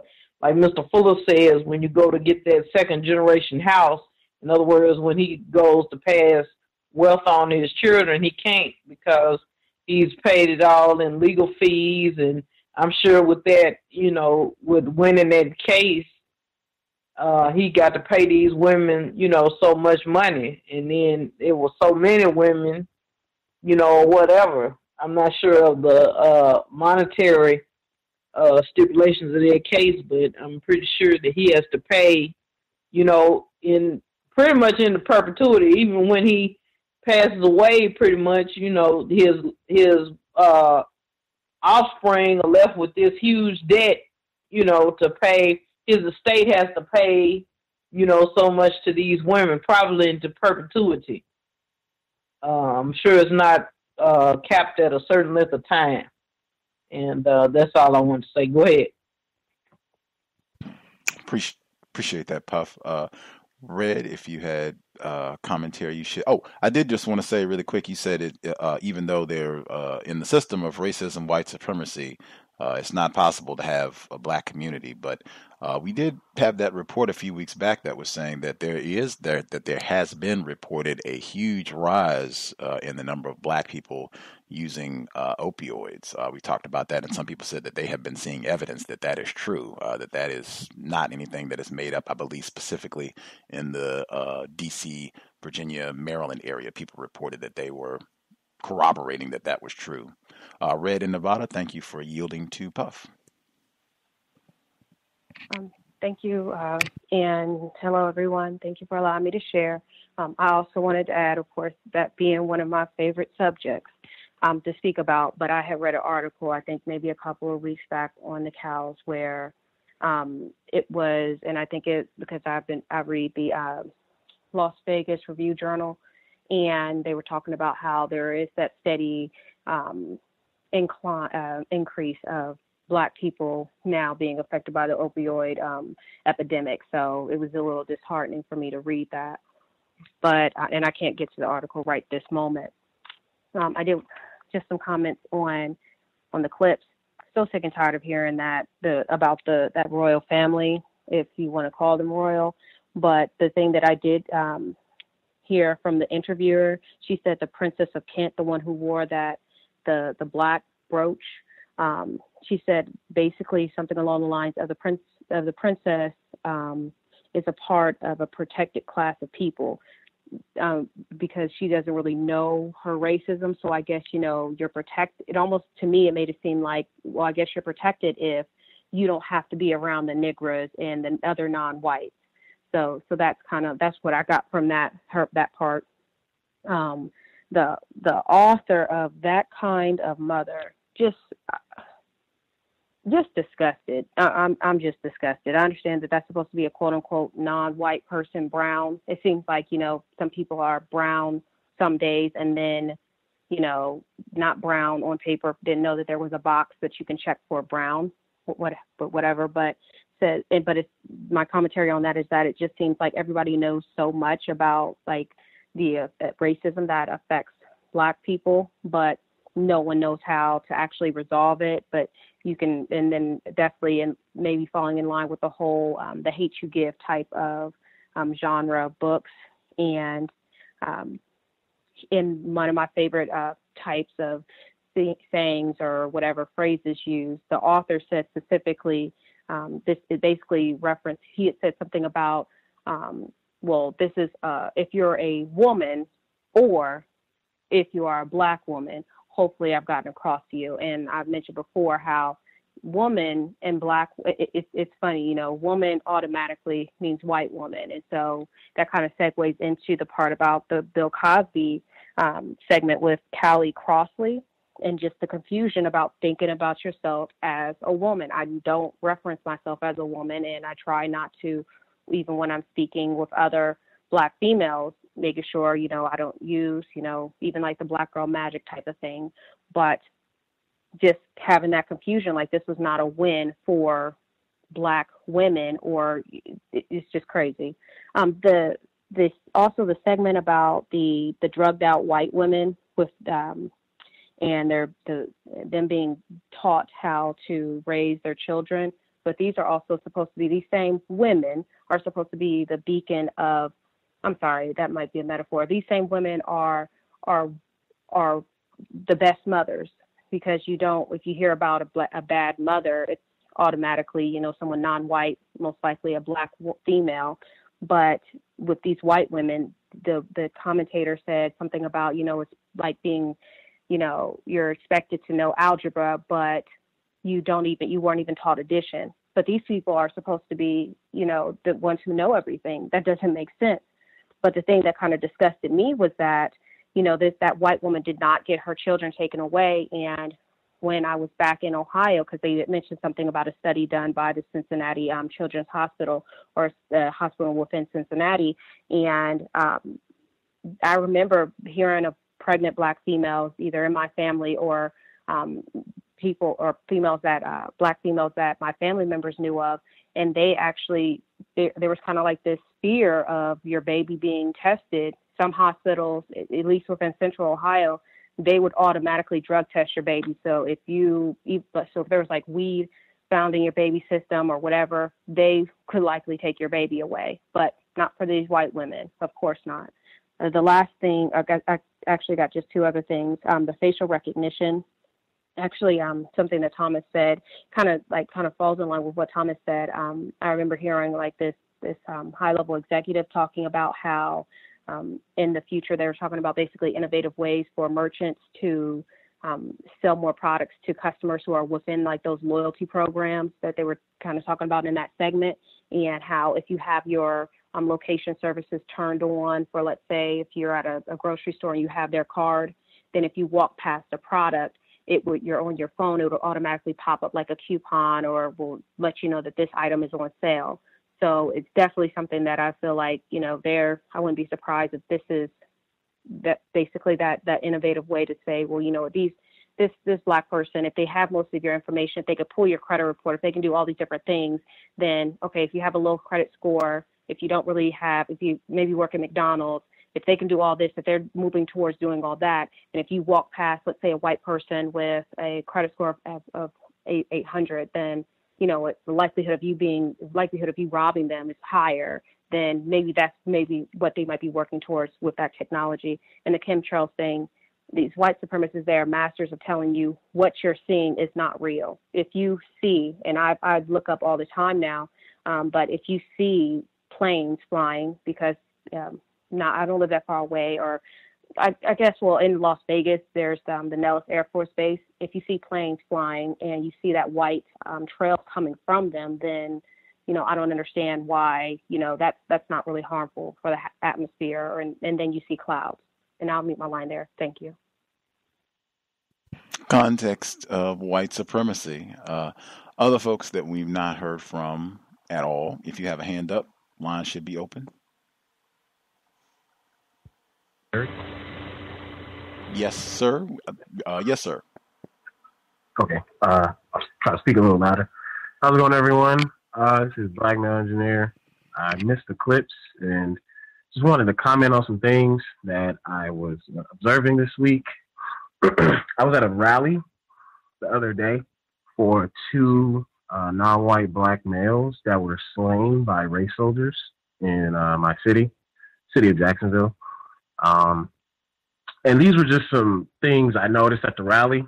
There was a white female who was the mother of one of these non-white, quote-unquote, black males.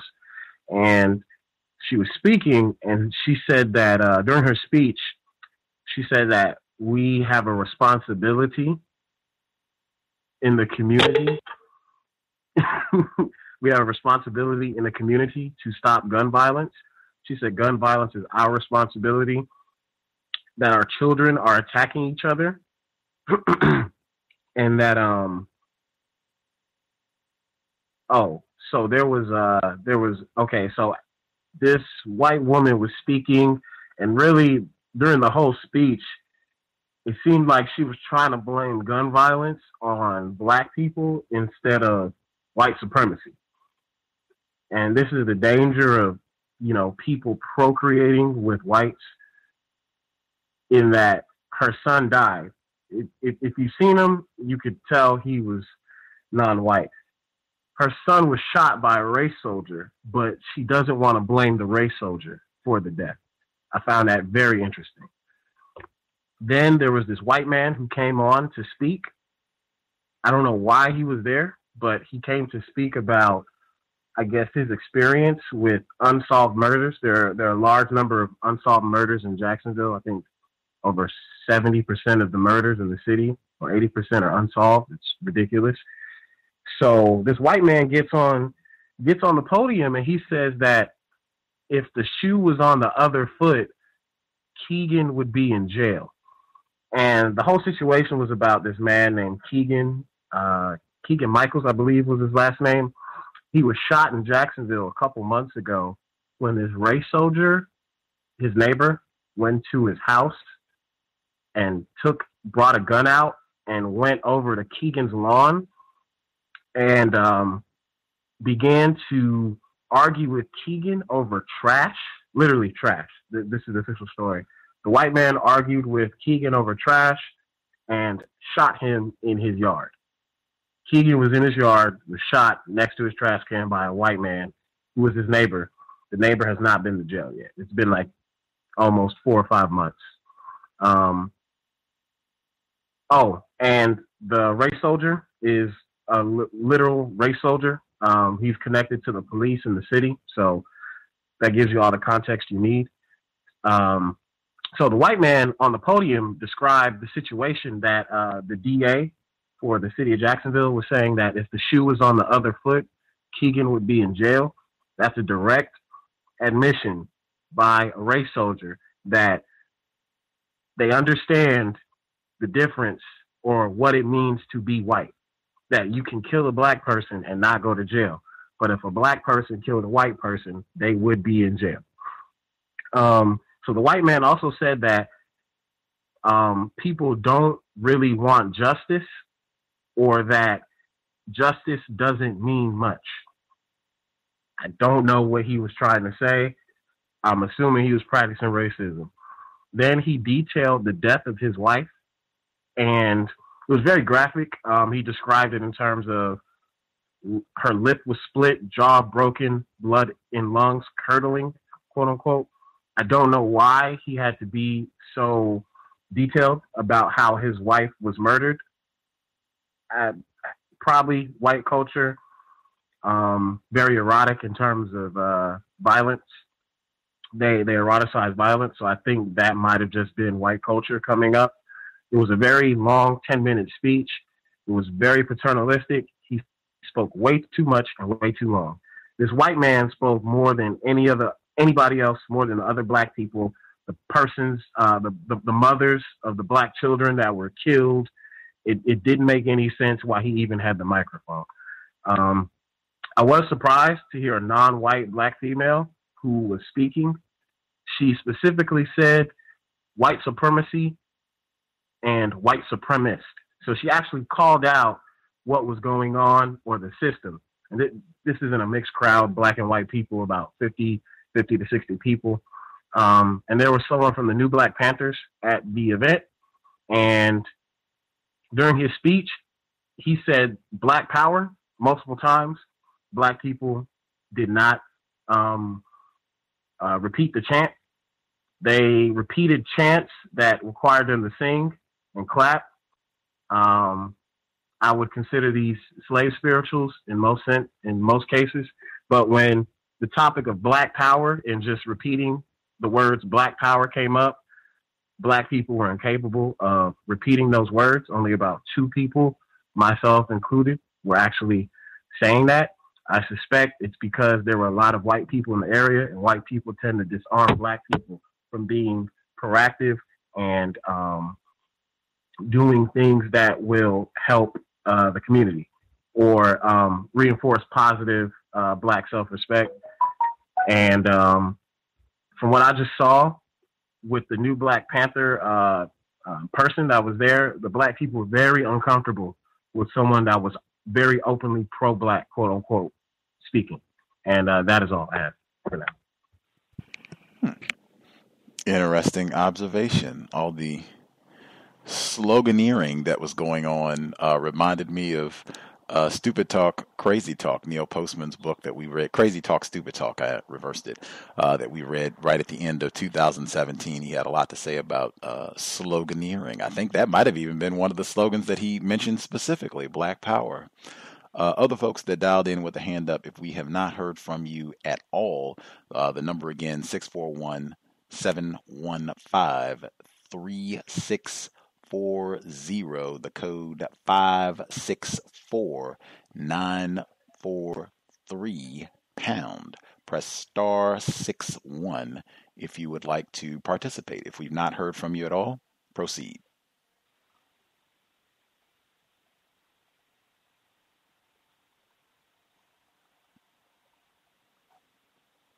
Can I be heard? Yes, ma'am. Hi, good evening, Gus. Good evening, all the callers and listeners. This is a software developer in Wisconsin. I'm just wanting to remark on something that Thomas said about Meghan Markle he felt like it reminded him of Get Out, right? And he felt like the Queen would be wearing her body pretty soon. I've had a similar thought in that I think that the quote-unquote royal family is used to sort of be a beacon of white supremacy. They're sort of used as an idol, if you will, of white supremacy. And I think that the Meghan Markle marriage is a signal to other white people that they need the genetics. That's what I think. Maybe that sounds crazy.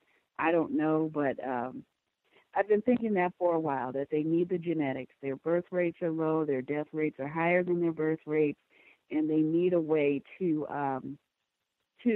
continue their system and to continue populating the earth with white people. I really am very emphatic about non-white people, especially black people, willingly handing our genetic material to them, whether it is through these genetic tests or whether it's through sexual intercourse. I am just really adamant about that. I do not feel that that is correct. I think that's one thing that we have control over that we could stop doing immediately. It's been proven, Henrietta Lacks. They've used our genetic material for things before, and they'll probably continue to use our genetic material incorrectly. That's all I have to say. I'll mute my line. Thanks. Appreciate that. I did just want to make sure I get it. I do think it's very important, regardless of how the non-white person's genetic material is exploited. In fact, from The Immortal Life of Henrietta Lacks, that's from our book club, I think one of her relatives said that her cells were, or her genetic material was raped. And I thought that that was totally accurate. But regardless, Henrietta Lacks and any non-white person who is engaged in any sort of sexual activity with an individual classified as white, the non-white person is the victim. I think that is very important to keep that in perspective, because it's not like every non-white person has accurate understanding about the system of white supremacy, what it means to be classified as white, unless I am misinformed. Other folks, thank you for that, Gus. I'm sorry. I just wanted to say thank you for that. I didn't mean to make it seem like I was blaming the non-white person, but I do feel very strongly about that. Thank you again. I'll mute my line. Many people do. Other folks that we've not heard from at all, if you have commentary, the line should be open. Proceed. Can I be heard? Yes, sir. Good evening, Gus. Good evening, family. Just wanted to hit in on a couple of things that you guys have been talking about, and maybe one or two things that hasn't been mentioned. But them young turds with that report on the attempted hired assassination of a black man, yeah, I think that was really, really foul. Just the way they reported it just tells who they are. But I think what was really foul about that story was, the life of a black person. Not that I'm trying to put our bounty any higher, but you got a $500 assassination wager. That says very low about us, and at least I'm coming from a race soldier. And then the fact that he can put down $100 deposit, I'm like, wow, these are crackhead prices. It's crazy. That's all I can really say about that. This thing, I wanted to bring it up because I realized that it ain't been brought up. It's this thing with R. Kelly coming after Bill Cosby them, and hearing you, Gus, say what you said about meeting R. Kelly and kind of getting your own impression about him. I want this to fall on the audience's ears as I don't support R. Kelly. What I do support is the attack that's getting ready to happen and what it's going to lead to. The attack on R. Kelly is going to lead to, if people haven't heard, about the Spotify pulling R. Kelly's playlist and pulling him out of all the algorithms that would probably make him pop up in your playlist, whether they had R. Kelly in it or not. What this does in effect is going to, if people support this and get on board and say, yeah, do away with R. Kelly, what it's going to do is attack the copyrights. It's going to attack patents. It's going to attack First Amendment rights. And one thing I think, if we don't pay attention to these stories the correct way, R. Kelly is a producer, writer, composer, and a director because he does his own videos. He's 100% free of any royalties owed to anybody. Everybody owes him. That should say a lot to our family that R. Kelly, like Michael Jackson, they became worth so much that when the time for their copyrights to expire is coming up, and these companies don't want to release them. They want that residual income. And this is what I believe the whole R. Kelly springing up about, something that, if we think about it, we all knew he liked young girls because he brought Aaliyah out. We heard about him marrying her. We kept buying his music then. So we're guilty of helping R. Kelly get away this long. Probably not everybody, but I'm saying for the most part, we all acted as fans. So we paid for this behavior to go on. We should deal with him. He should be dealt with based on whatever his real charges and what can stick and what is proven truthful. He already been to court. He got his day in court. They proved it. They let the man go. They said he wasn't guilty. So the story here is This is another, right after Bill Cosby, here we got R. Kelly. Then you got girls going on Megyn Kelly's show, on the Today Show, making all these accusations, and we're in a day and age of young people who love to do selfies to the point they'll take a selfie in a public bathroom with feces floating in the water. They'll record everything, and they ain't got no audio recording, no footage, no video, no nothing. I think that's a bit suspicious. I wanted to bring up about that guy with the chemtrail stuff. It's ironic. You got the opponent and the proponent, both saying two things that give us clues that they're destroying the atmosphere, experimenting. They don't really know what the outcome going to be. And then the so-called anti-chemtrail guy ends by confirming that any chemtrail conspiracies, I guess that would be me, we're somehow screwing up the argument that they both just confirmed in both their so-called supportive debates about why we should be allowing them to engineer the environment. That's crazy. And then, I don't know if everybody caught it, but that guy that was talking, he kept saying engineering. He slurred his words so much, it's almost like you don't even know what he was talking about. Almost like he was a drunk person every time he had to say geoengineering. I felt that kind of ironic. And then when you guys, last caller just talked about this the Meghan Markle stuff, and you guys brought up the facial recognition. Just to add a little bit of context, more context to that, they're going to fuse that with prediction polling. So basically, we had a guy on our show tell us that in Canada, they were using predictive polling at the prenatal stage, where they were able to predict the future of this child. So when you think about that, and you guys talked about the Henrietta Lacks story, this is where they can actually see who's the next Martin Luther King, Malcolm X, and they can stop it before it ever happens. Thanks, Gus, for your time. Appreciate that. I just want to make sure I get in for the record, because as a black male, I feel I am accused of things frequently. I am not guilty of anything as it relates to R. Kelly, whether he did anything criminal or not. And my suggestion with regards to counter-racism would be speak for yourself. I have no idea what people did, what music they have purchased or not purchased, and I make an effort to not make assumptions about what people have done. But the conclusion that I have come to very firmly, the people who are most to blame for anything incorrect that's happening right now on the planet, R. Kelly or otherwise, are classified as white. I'm not in charge of anything, so I totally reject any sort of complicity, guilt, accomplice status with anything that R. Kelly or anybody else on the planet did that is incorrect. That's it. Any folks that we've not heard from, if you have commentary. Hey, Gus. Hang tight. We have other people who've not spoken at all. People that we've not heard from at all. If you have commentary, proceed.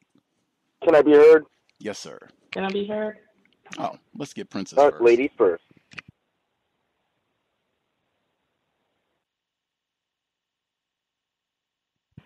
Princess, did you have commentary? Yes. I'll make it quick, because I gotta go to work in a few hours.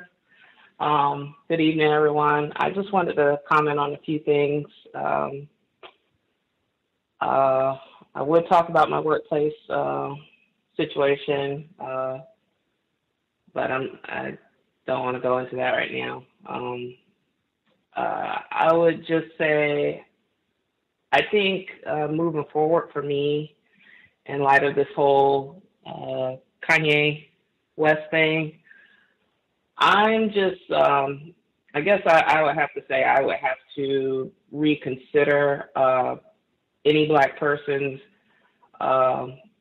commitment or focus on the problem if they're involved with a white person. Like, that's going to be my measure of whether or not I can take them seriously when talking about racism, because it's just getting to the point now. It's, I was listening to a broadcast with 3 non-black individuals. One of them by the name of Ebro. I don't know.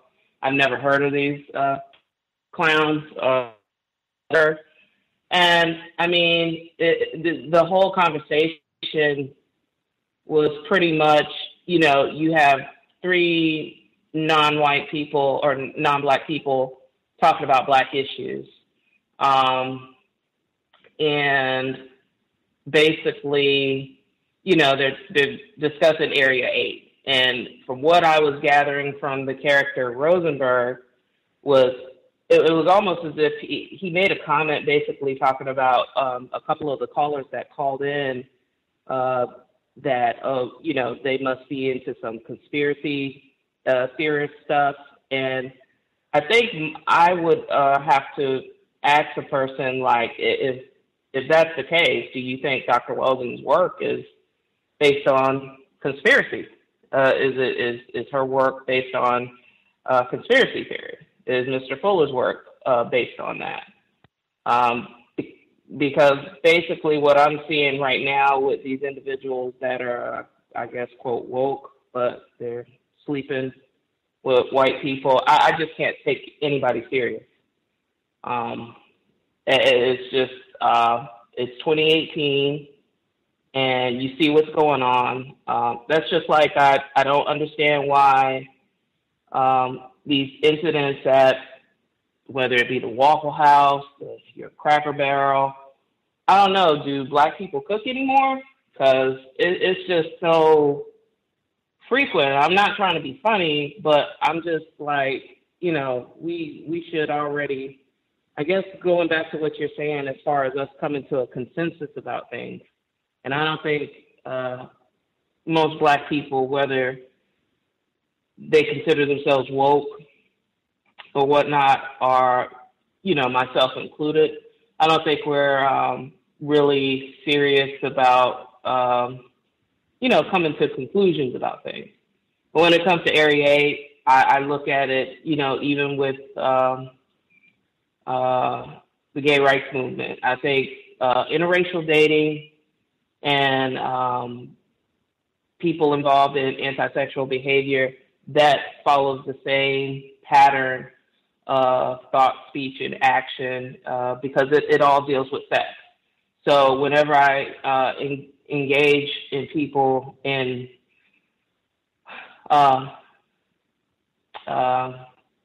vivid debate, it always draws the same reaction, the same emotional responses. And I just realize now that, you know, I just can't take anybody serious that is involved in that type of behavior.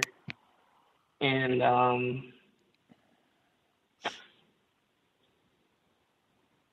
that'll be it for now. I just had to vent that.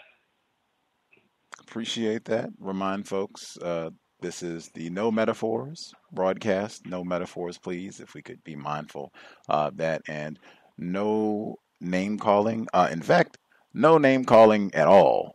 In fact, would appreciate if we would not even name call whites on the broadcast, because I've just seen the general tendency is once name calling gets going, we got to find some black people because there's always a coon lurking, and you just got to let us know that there's a coon. So if we could just not name call at all, I would be super appreciative. Thank you.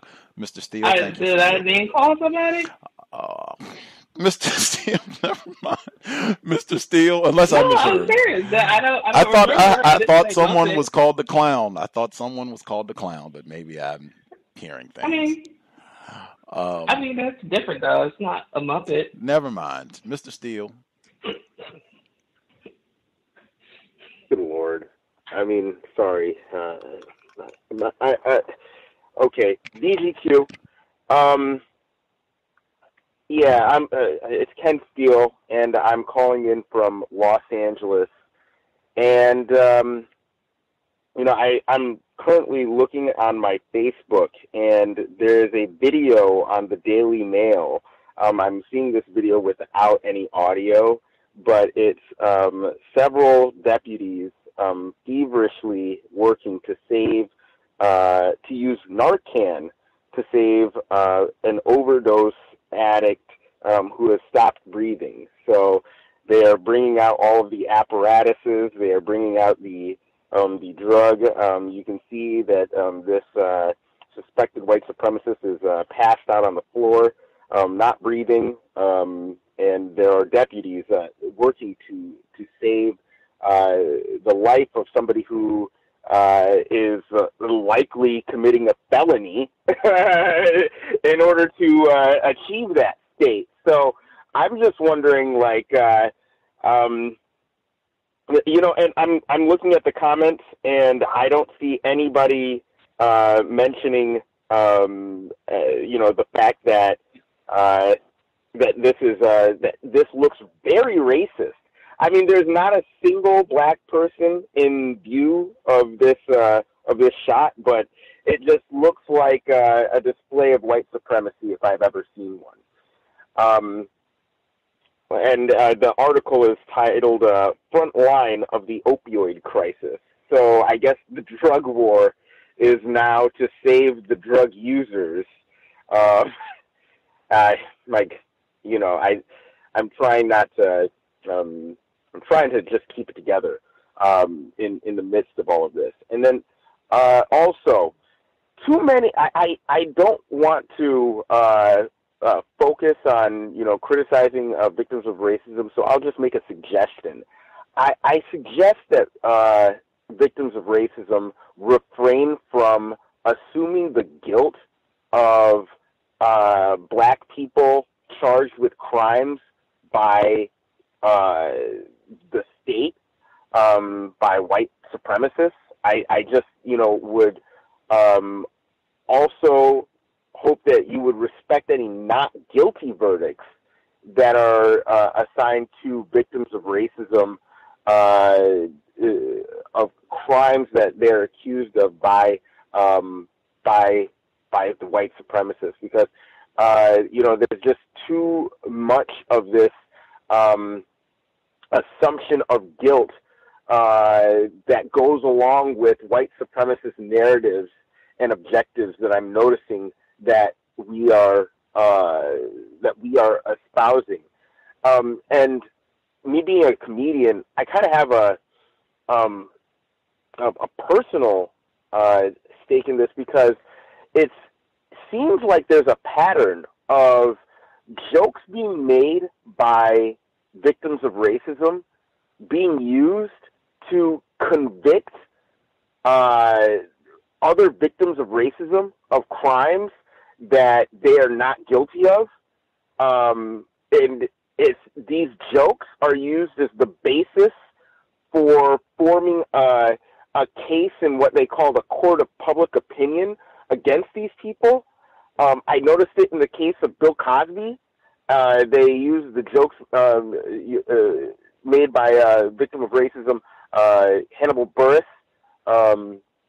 I also am noticing it in the case of R. Kelly, by where they're using, and I'm thinking, it's the Boondocks and Dave Chappelle. So Aaron Magruder and Dave Chappelle, they're using jokes made by these, these comedians, these comics, and they're using these jokes in order to set the stage for making us in the future say things like, "Oh, we know that Bill Cosby is guilty," or "Oh, we know that R. Kelly is guilty," and then in the same breath we want to complain that there is alleged racism taking place in the cases that are going out against these people.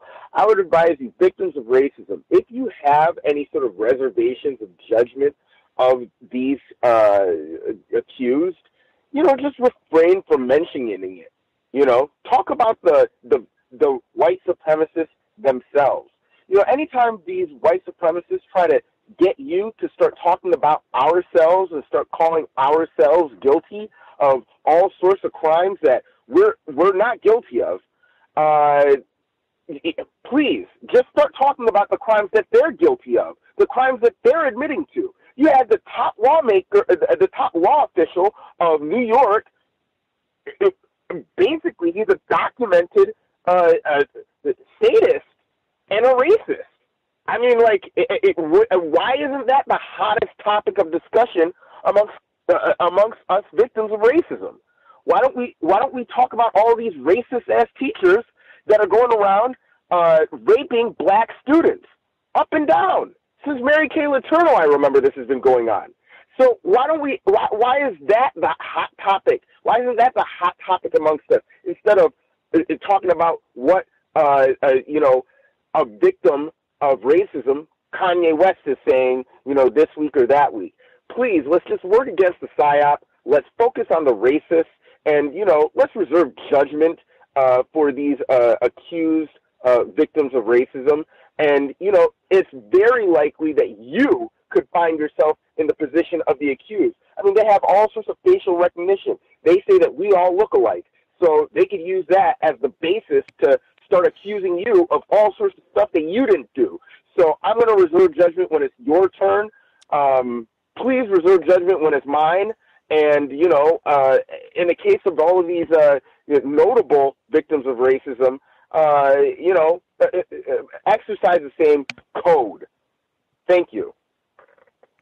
Appreciate that, Mr. Steele. Other folks who dialed in that we've not heard from at all, if you have commentary you would like to share, line should be open. Proceed.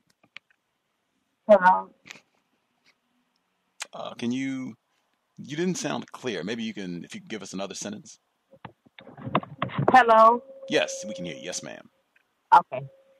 Thank you so much. I'm using the computer. My phone is not available, so I'm using the computer. Thank you so much for having the show. They're good calls. Hope everyone's doing as best as they can. I agree with a lot of the sentiments, especially, just shifting the conversation to what, what they call the quote unquote majority population, the white population, is doing.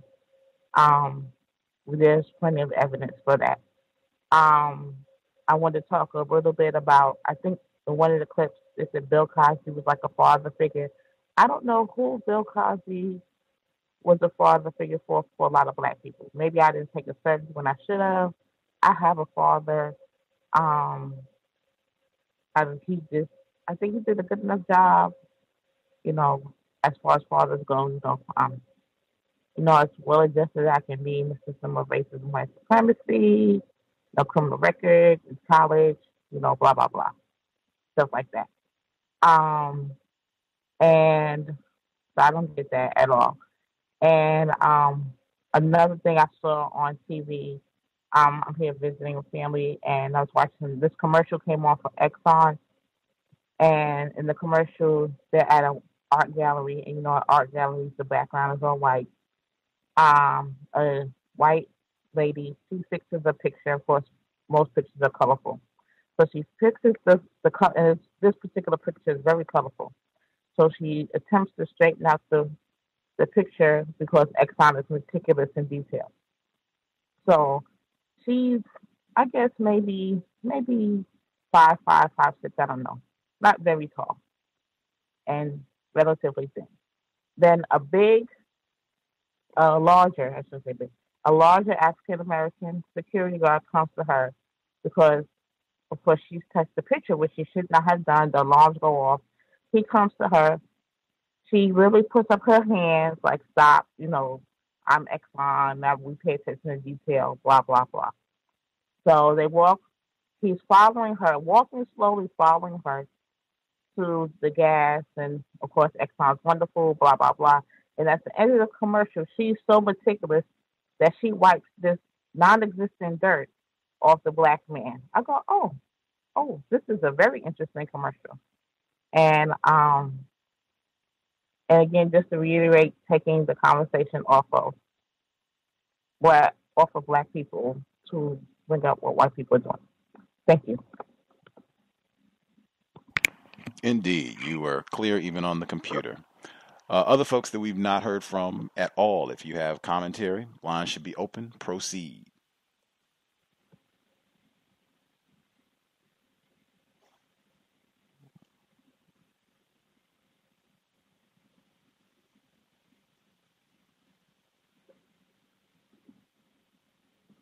Can I be heard?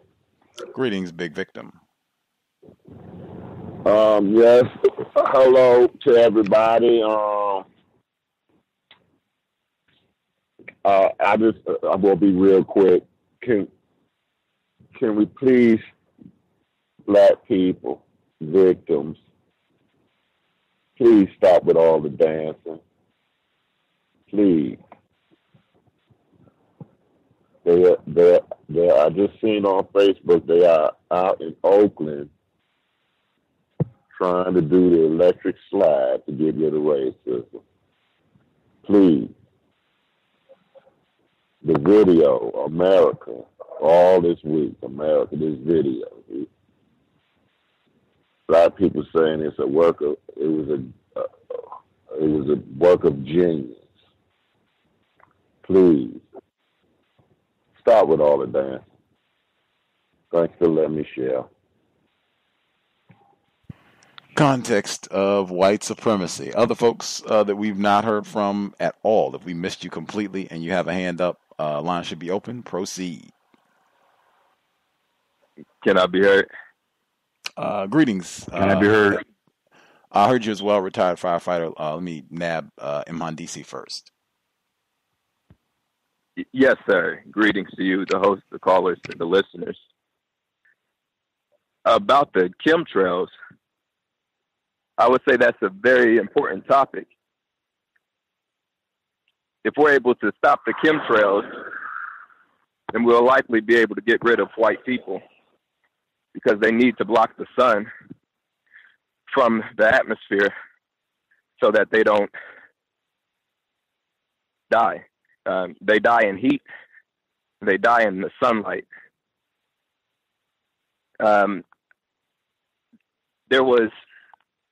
It happens all the time. All the time.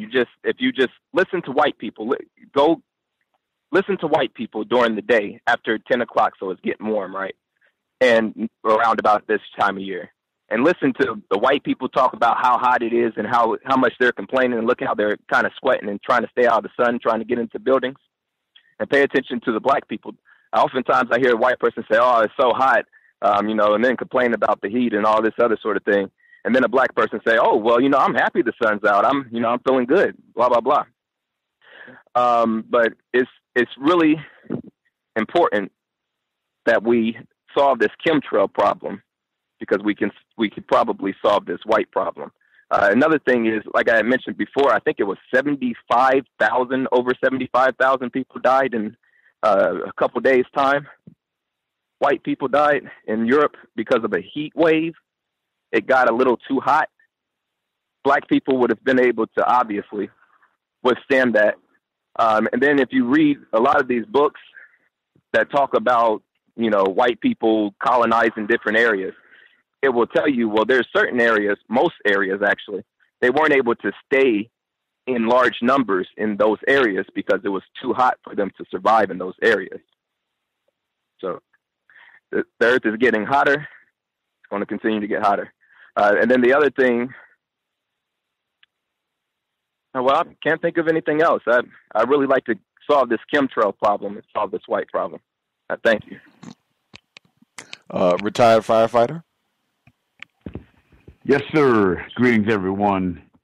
First, I would just add on from the last caller about suntan lotion. I've never seen a non-white person in a suntan commercial. But anyway, well, at least not one that's heavily melanated. The Hawaii reports about the volcano that seems to, if not stopping from erupting, is spreading on the island. Just had a thought on the matter. Maybe in a joking way, almost. Maybe it's God's wrath against the white people who came upon those non-white people and really just turned completely into a disaster their way of life, and started confiscating the people as well as the land itself. I noticed in all the interviews of the people who lost their quote unquote homes, it ends up being a white person. And it reminds me of the legendary program that you had years ago. I can't think of her name, but she did such a great job on that interview, talking about the history of Hawaii and how non-white people were mistreated on that island. I just can't think of her name right now. With your good memory, I'm pretty sure you know who that person is, who that person was, that historian, I believe she was. DCS program today. With the program, the fellows visited a golf course, primarily where non-white black people golf at, and the trainer, of course, was a black male, and there also was a black male who spoke with the young guys about having multiple options as opposed to their future as far as employment or different means to that's going to be an opportunity for them to be successful in life. I almost by mistake visited a town hall meeting on quote unquote gun violence. The only reason why I had the interest to go is because Mr. Clark put it on his Facebook, and it stated that he was going to be there. He did not show up there, which I'm not surprised about it. And I was wondering after about maybe 5 minutes why I was there. It was a typical one of these town hall shows where people are sitting on a stage. Dade County Police Department was highly represented in the place, and I sat there for about maybe 5-10 minutes and left the program. Another observation that I had this week was on how reduced the story on that was on the white females who murdered themselves. Well, they committed suicide and murdered those non-white children, and how diabolically they planned the whole thing. And even from the standpoint that I heard on one of your clips, that they actually applied some sort of medication to some of the children, I guess, to basically to have them in a state of stupidity, to whereas they could not react against what was going to happen to them. But the story was not projected in the way that it should have been. Should have been a lot more attention to it. One thing I noticed on the news is the sequence that they have on the news with stories. They would have, I noticed there were several incidents of violence by law enforcement on non-white black people. And then behind it on the last story, they would have a situation like in Ocala, Florida, where this black female literally handed her baby to this white male enforcement official. And in turn, the story captioned that he saved the baby's life. I think it's a planned sequence, for obvious reasons. And my next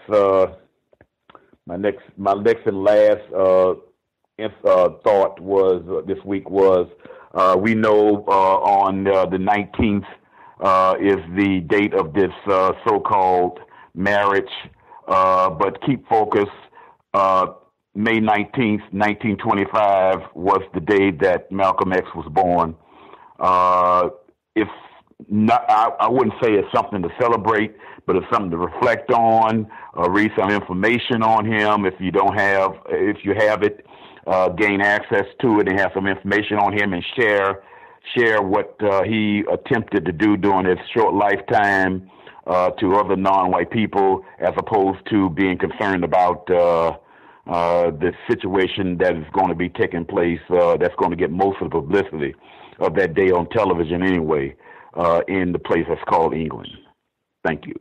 That's it. Appreciate that, retired firefighter.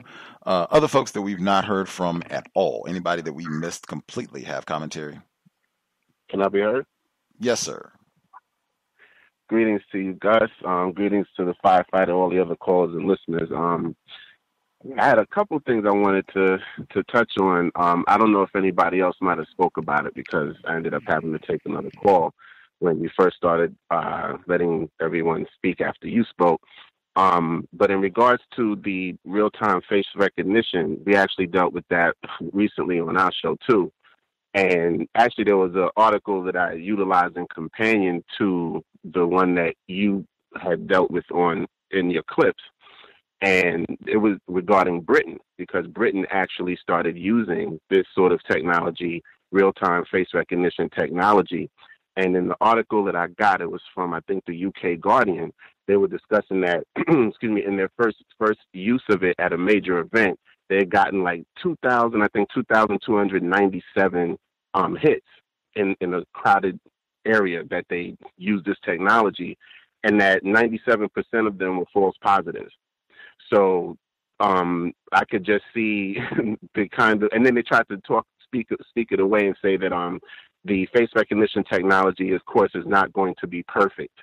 And that was their statement to the fact that it was 97% of their 2,297 people that they rounded up turned out to be false positives. So I could see that taking place here, as they start to roll this out. I could see a lot of black people being shot and killed before, due to this facial recognition. And now that recently the Supreme Court basically has made a rule of Congress facilitating that it was okay for cops to shoot people first and then find out the situation or what was going on after shooting them, because as long as they're in fear for their life, then that is more than enough reason for them to shoot and kill a suspect. So couple that, as far as just the legal system giving them jurisdiction to shoot first and ask questions after the fact, and then this face recognition where they're going to be picking out, people who they are calling troublemakers and, criminals, then put that in perspective. I think there's going to be a lot more ratcheting up of police shootings of non-white people and especially black people. Also, earlier today, excuse me, I posted an article on BTR Community about the opioid epidemic because it's an NPR article, and I found it quite fascinating. So it says, the $1 fentanyl drug test. Public health experts are encouraging drug users to test their drugs for fentanyl with a $1 strip. NPR Scott Simon talks to Tracy Green of Brown University about the technology. So I thought about it. When in history when black people were going through our opioid epidemic in the 70s and in the 60s, when did they ever give them any tests that they could make sure the drugs were safe before they use it? So this is just saying to me that they don't mind that white people use drugs. They're trying to help them use the drugs in an optimal way. And also that white genetic annihilation is being taken into this equation in the sense that they're giving them or telling them that they should be using a $1 fentanyl test to make sure that their drugs aren't laced with fentanyl so that they don't OD and die before they can get the Narcan. So I just find that to be a very telling development in the way that this drug situation, now that white people are the major ones that they're focusing their attention on, that they're starting to deal with this in this manner. The last thing I wanted to talk about was a very, very interesting conversation I had with a non-white black Brazilian coworker, very beautiful young woman. And we just became friendly as she started working there not too long ago, a couple months back. And she happened to tell me a story about her and her husband. Now, this gets a cowbell because she's married to a white Jewish male. And she had told me this story out the blue. We were just saying our pleasantries, good morning, and catching up. And she just happened to start going into this story. So she tells me that her husband had an incident where he was pulled over by the police. There was something wrong with his registration on his car. He never got it taken care of because she said he ended up having to do some sort of oral surgery on the day that he was supposed to go handle it with the court. So she just said, I assume he took care of it. I didn't think anything of it. So recently, like maybe within about a month ago, he was pulled over by the police. He had a bench warrant out for his arrest due to the fact that he missed his original court case due to this mouth surgery or whatever the case may be. So he was able to talk his way out of it, and he used some government credentials because he works for a government department, and they let him go. So she said, there goes your white privilege. This is what she told me. She said to him, there goes your white privilege. She said, if that was me, I'd have been going to jail in handcuffs, kicking and screaming, and they would have impounded my car. And I said, as you were telling me that story, I thought the very same thing. So then she goes ahead and tells me that later on he has another run-in with the police, and of course he gets out of it a second time as they pull up, this situation with the bench warrant, everything again. So then he makes a decision and says, well, I can't drive anymore, so I need you to basically take me to and from work every day until we get this situation straightened out. So for about a month, she told me she's had to wake up an extra hour early in order to take him to work before bringing herself into work so that they avoid having issues with him and law enforcement. And that it had gotten to the point where it was just very uncomfortable and annoying. She actually talked about it in the sense where she said, as women, we have to take care of our men like they're children. And she said, that's kind of how I feel about this situation. And I'm thinking to myself, I didn't say anything, but I thought to myself, I said, well, he's a white male. You literally should have used the term white supremacy, but I'm, no judgment, VGQ. And the fact that you said that, hey, this is how you exercise your white supremacy, not white privilege.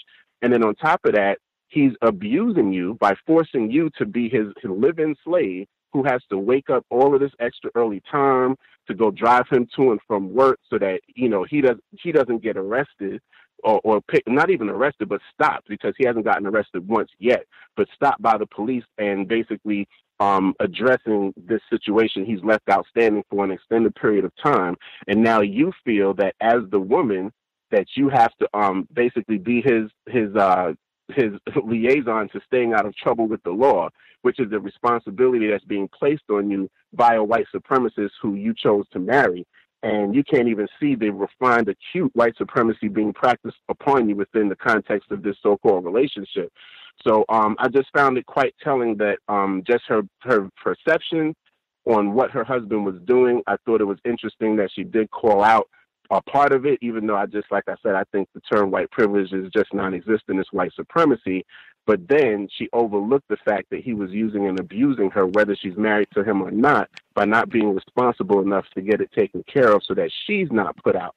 So she said that she did end up getting into a discussion with him where he's supposedly taking care of it. I guess I'll get an update in the coming week or weeks or so to find out if that was the case. But that's just something that's a little food for thought as far as the context of relating in an intimate relationship with a white person. You never know what you're going to get, and don't just chalk it up to it being anything equivalent to a marriage between two non-white people. Thank you, and I'll mute my line. Appreciate it. If you could hang tight, Princess, we have other people that haven't shared yet. Appreciate that, Roz. I hope your wife's entrepreneurial business is doing well. The Mr. Agnostic, if you had commentary, your line should be open. Proceed. Yes, I appreciate that. Let's see. I just watched a video today of the non-white black woman who's 65 years old who was assaulted by race soldiers. I counted about like 6 officers in the, 6 race soldiers in the footage. And then I find it strange that she's not campaigning to get at least some of them fired. I don't know if that makes sense to you. Also, question, Gus, are you familiar with the website called WeBuyBlack.com? No.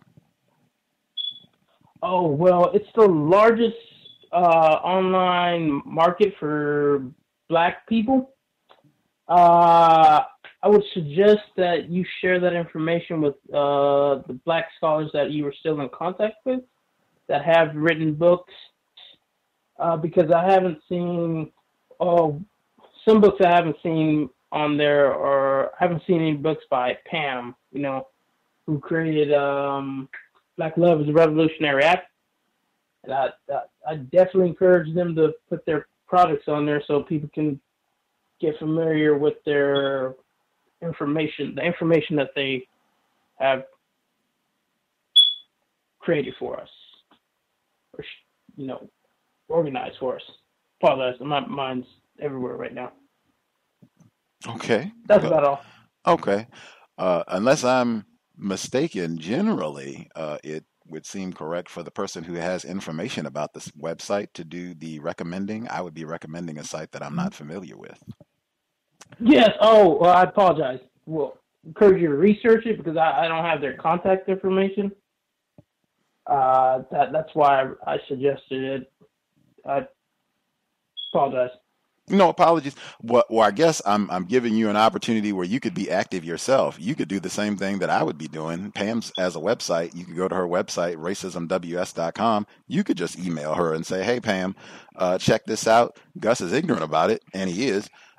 Check this out. This might be a place where you can advertise some of your books. You can go down the list, any of the other authors that, you think it might benefit them to put their, if they have books or other products, Dr. Curry, anybody else, you could do that. Definitely, I will do that. I appreciate that. Yes, sir. Other folks that we've missed completely. Ivy, if you had commentary that you wanted to share, line should be open. Proceed. Yes, sir.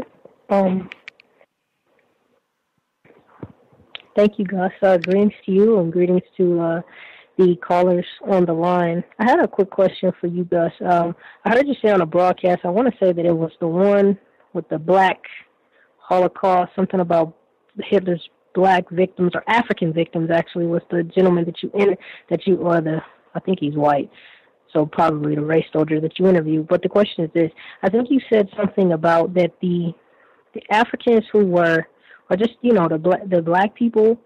I want to say, I don't know if you said you said in the North they were lighter skinned and they weren't as dark as the other people, and I can't even remember if you were talking about on the continent or here. Well, my question was, the thing that I thought was that the racists, that they raped a lot of the melanin out of the victims, their offspring. So when they went over to Africa and they stole and kidnapped and terrorized and enslaved black people, that when they raped them, a lot of their offspring, they weren't dark anymore. I thought that most of them over there were dark, because I see here in the U.S. you don't hardly see any dark-skinned people. Most people that you see are either brown or light-skinned. And so, that was my question. Like, do you remember what you were saying about how some black people, they were actually lighter than the other people? Absolutely not. And I can even give extra context because I don't really understand the question that well. And it did seem like you said you didn't remember quite exactly what it was. And on top of that, those are two separate books and two separate interviews that happened within about 3-4 months of each other. Hitler's Black victims and Hitler's African victims. One is written by a white person, one is written by a black person. So I do not remember the specifics of the broadcast and can't really respond to that question right now. Okay, it was the Hitler's African victims. Do you know anything about maybe the Africans in the North versus Africans in another place? They were lighter than the ones in another place? Nope. I'm sure that had a specific context to when it came up. I would have to go back to hear like exactly what was being said, what we were talking about to respond to it. Okay, I'll go back and maybe later on I can bring it up again with much clarity. But I hope I can be quick with this. With Bill Cosby, the thing about him is that, like, for me, I don't have to compare him to other rapists. I don't have to compare him to Polanski or anyone else accused of rape, because unlike them, he's innocent. Like this Constant person, I don't have to bring up Polanski. I can talk about the fact that she changed her story 6 times because the timelines weren't matching up that she was giving, because many of the dates were when he wasn't in the same state. So she just kept trying like 6 times. Like, that's it right there. And the fact that she told someone else that she was assaulted, and then the person kept asking her, and she was like, "No, I wasn't assaulted, but I could say that I was. I could lie on a celebrity, and I can get money, and I can open up a business."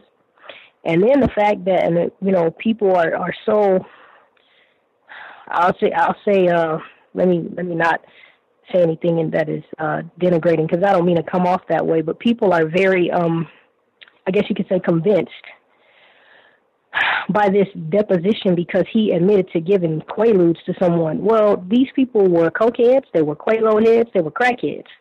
There is one of his accusers who got Quaaludes from someone else, and she got on the stand, and the lawyer asked, Bill Cosby's lawyer asked her who gave her the Quaaludes, and first she said Bill Cosby, but 5 seconds later she was like, a friend, and then admitted that she willingly slept, that she willingly had sex with Bill Cosby. And let me see how I can say. The reason that she admitted the truth is because she had already told someone else, I quote, got effed up and slept with Bill Cosby. So the fact that these people, they are willingly taking Benadryl, they're willingly taking Quaaludes and Coke and everything else, cocaine and everything else, I don't have to compare him to rapists, because at the end of the day, and then all these, you changing your story 6 times. It's like if you were raped, you don't have to sit here and change. You don't have to tell one lie at all. And these people, there's a pastor named Ted Haggard or whatever his name is, and he took drugs to sleep with a homosexual to heighten the sexual arousal. So these people, they're taking drugs willingly to have sex. He doesn't have to drug them. He doesn't have to rape them. You don't have to drug addicts. They already do this stuff. They already have done this stuff willingly, and even in his particular case. So I think that it is very unjust to compare him to a rapist when you got people getting on the stand lying 6 times and willingly taking all of these drugs that he have given them, just like other people have given them. And yet when other people give it to him, they're not drugged or any of that. They're just supplied with drugs. But then when he does it, then he drugged them. When these people have admitted that they willingly took these things because they're drug addicts. And, you know, I wanted to say something about the Turks, but I've probably talked too long. Maybe there might be time later, but I'll mute my line. Thanks, everyone. Thanks, Gus. Yes, ma'am. Context of White Supremacy. Draftomania, I think she's in North Carolina, down in Mr. Reed's part of the world. Draftomania, did we miss you, or did you have commentary?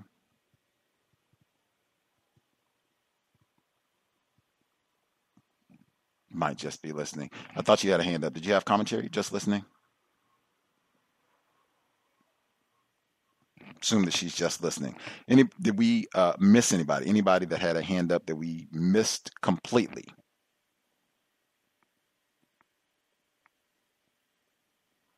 Spectacular. Last 10 minutes in the broadcast. If folks have a final comment that they need to make sure that they get in before we get ready to wrap things up, should be precise, concise, since we don't have that much time, and in case a few people, if they have a question or thought that they need to make sure they get in, other than just Ivy, who said she had, I guess, something with the Young Turks. We should be here.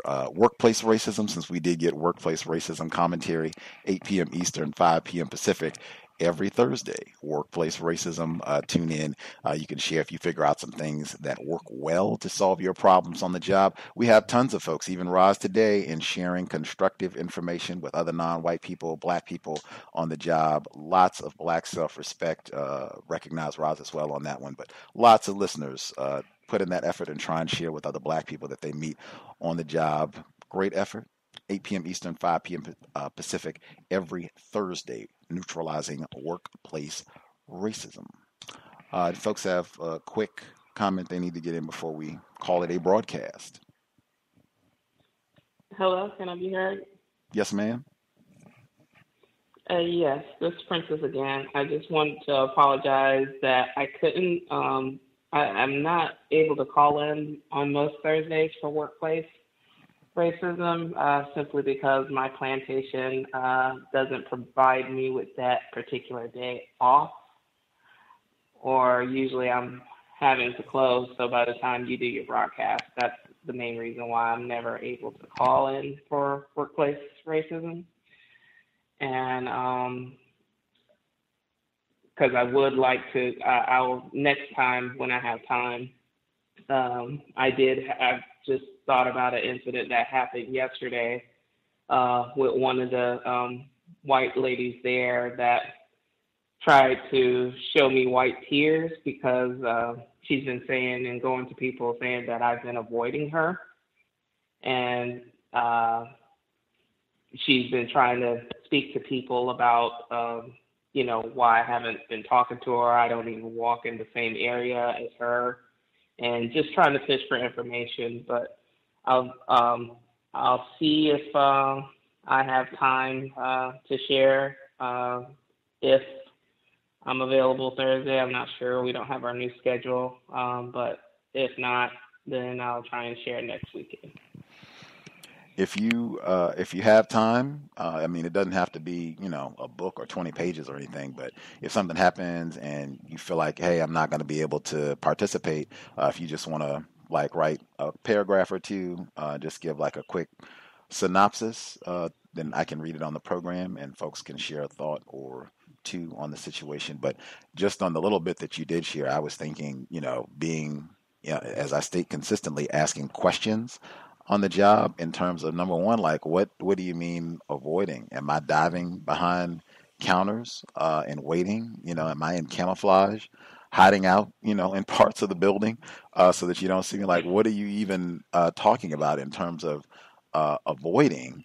And then I don't know what type of policy, what your workplace is like, but is that the way that we solve problems? You think that there's a problem between you and I, and so you go to all these other individuals to inquire as opposed to just coming to ask me directly, is there a problem? That seems like the professional way of and efficient way of getting things done. But I'm sure if you give us more details so that we can get a deeper understanding of exactly what happened and where the tears came in, because the weeping white women, that's the hashtag. I said that before, weeping white women use the hashtag. That certainly critical aspect of what happened.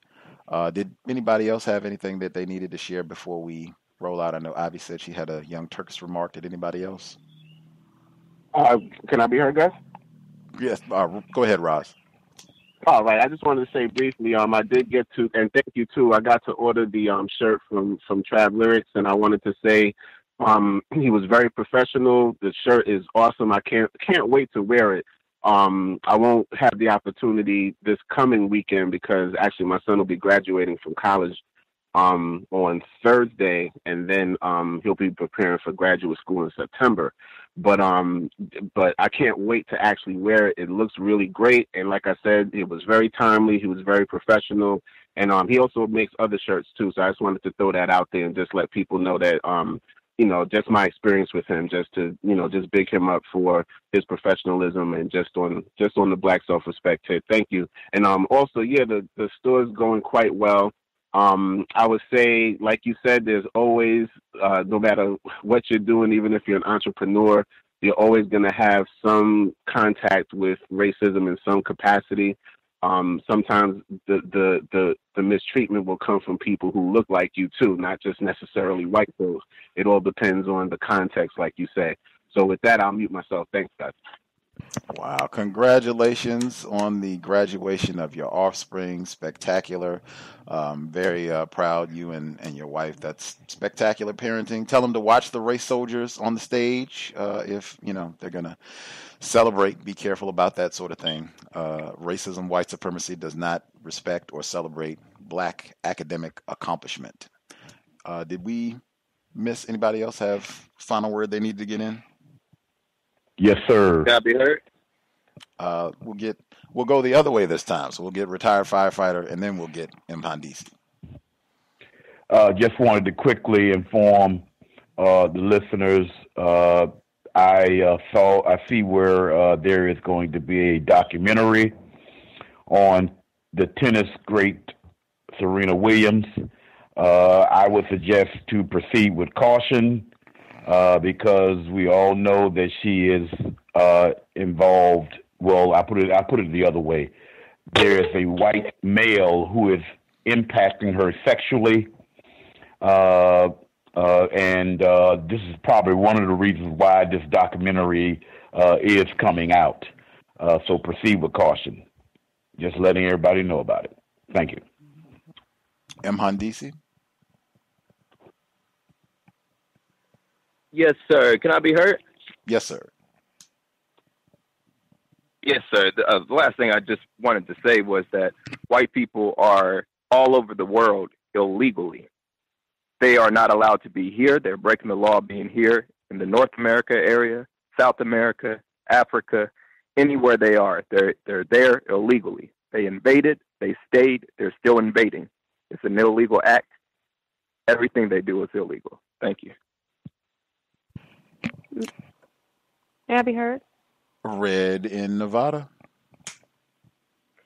I just wanted to quickly say I actually I haven't been lively participating to the live book reading, the book studies, but I did want to just briefly mention because I've been listening to it a little bit as like I've been walking to my gym, trying to also make sure to if brave soldiers are willing to approach me to kind of be ready for that. But anyways, it's definitely an amazing book. So if anyone has not already started to maybe listen to The Invisible Man, I think that it's one of the most amazing books, and I definitely feel like it's so much better to listen to rather than the last book. Definitely very visual. I feel like it definitely is at least helping my vernacular. Thank you. I'll mute my line. Ralph Ellison is amazing. I love Invisible Man. Top five. Like, I'm not saying that just to get listeners. I would enjoy it even if I was enjoying it listening to it by myself. I've read the book many times. But can I be heard? Thomas in New York. Yes. Good evening. So again, congratulations to Rob. Very good. I wanted to say one thing. I didn't get a chance to share on Thursday. It's real quick. I decided to take my lunch break at my desk and do something I needed to do for myself. So I'm sitting there eating. I never do this. And the terrorist comes behind me, and she's making copies, but I'm on the phone handling business. And all of a sudden, I hear this clicking sound in my ear real loud, and I look up, and she's holding a stapler. So she took the stapler and just started clicking it, like, slamming it together, just to say, I got you a new stapler, and walked off. And I said, man, I'll mute my line. Thank you. It doesn't get any better than tacky. Ivy, did you want to get your Young Turk commentary in? Sure. Gus, did you say that they asked? I'm hearing an echo. Are you hearing me? Say something else. Did you say that? Oh, I did hear it. Let's see. Okay, try again. Okay. Did you say that the Young Turks asked, "What's the logic in killing black people and taking their land?" I think the way that he phrased it, I don't have the transcript in front of me, but I think the way that Sink said it was he was talking about the race soldier who was going to pay the white supremacist to kill his neighbor. He said, "You're going to kill the guy and take his land without the deed? What type of logic is that?" I think that's the way that he phrased it. How is it illogical when they're talking about, like, what's the relevance of the without the deed part? I think the way that he was stating it, it was supposed to be, that Who does that? That's criminal. That's not the way, according to the law, that you take property. You think you're just going to be able to take this guy's property and get away with it with no deed and killing him? I think that's the way that he was trying to state it. Like, oh my God, I mean, that's just so stupid to think that way. Okay, yeah. So either way, to say, what's the logic in that?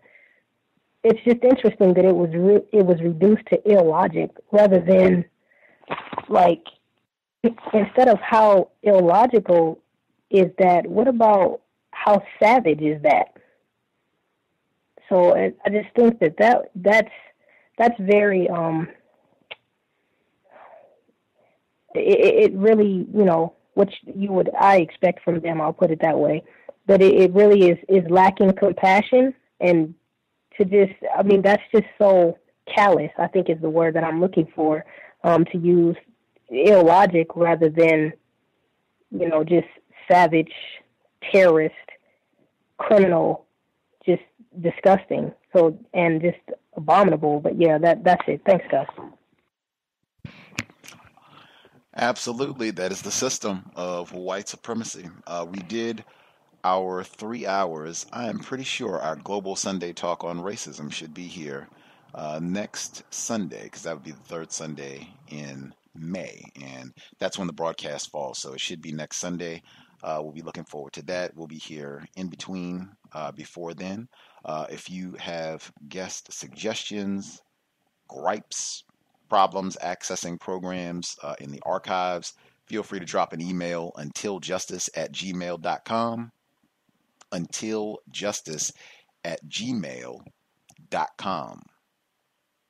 Much obliged to all the folks who dialed in. I hope it was a constructive investment of your Saturday evening. Certainly, the weather it was a lovely day here in Seattle. Wow, it felt like summertime. Absolutely amazing from the very beginning all the way through to the end of the day. Certainly, go out, enjoy the sunshine. If you're exercising or hiking or doing something just to feel good, exercise, enjoy the sun, but remain codified. I would say remain sober. We certainly talked a lot about the opioid problem this week. Again, increasing reports that this is becoming more of a problem for Black people. Even more of a reason to vigorously promote sobriety as a part of serious counter-racist code. Racists, they are really good at terrorizing Black people, especially when we can't think correctly and make great decisions because we are impaired because of whatever narcotics, poisons they have dumped on us. Dr. Welsing, Mr. Fuller, Dr. Cambon, Amos Wilson, lots of the folks that Minister Malcolm X, lots of the folks that we say we esteem, they would vigorously encourage us, yes, sobriety, that is the direction we want to head to solve this problem. Let's take excellent care of our brain computers so that we can make solutions to permanently solve the problem. Racist man, racist woman, racist child. Certainly, if we're going to be out and about in a vehicle, let's be sober and buckled up. Let's do everything we can to minimize contact with race soldiers, badge or no. That said, Creator, we ask that you help us remain patient with other Black people, victims of white supremacy. We ask that you help us remain patient with ourselves. Remind us to demonstrate the highest levels of Black self-respect at all times, in all places, each and every time we are in contact with another Black person. It has been time. Replace white supremacy with justice immediately. Cow signing out. Thanks all for tuning in. Nigga, you so brainwashed. I'm a victim, brother. Problem. You're a victim. I'm a victim of 400 years of conditioning. Shut up. The man has programmed my conditioning. Even my conditioning has been conditioned.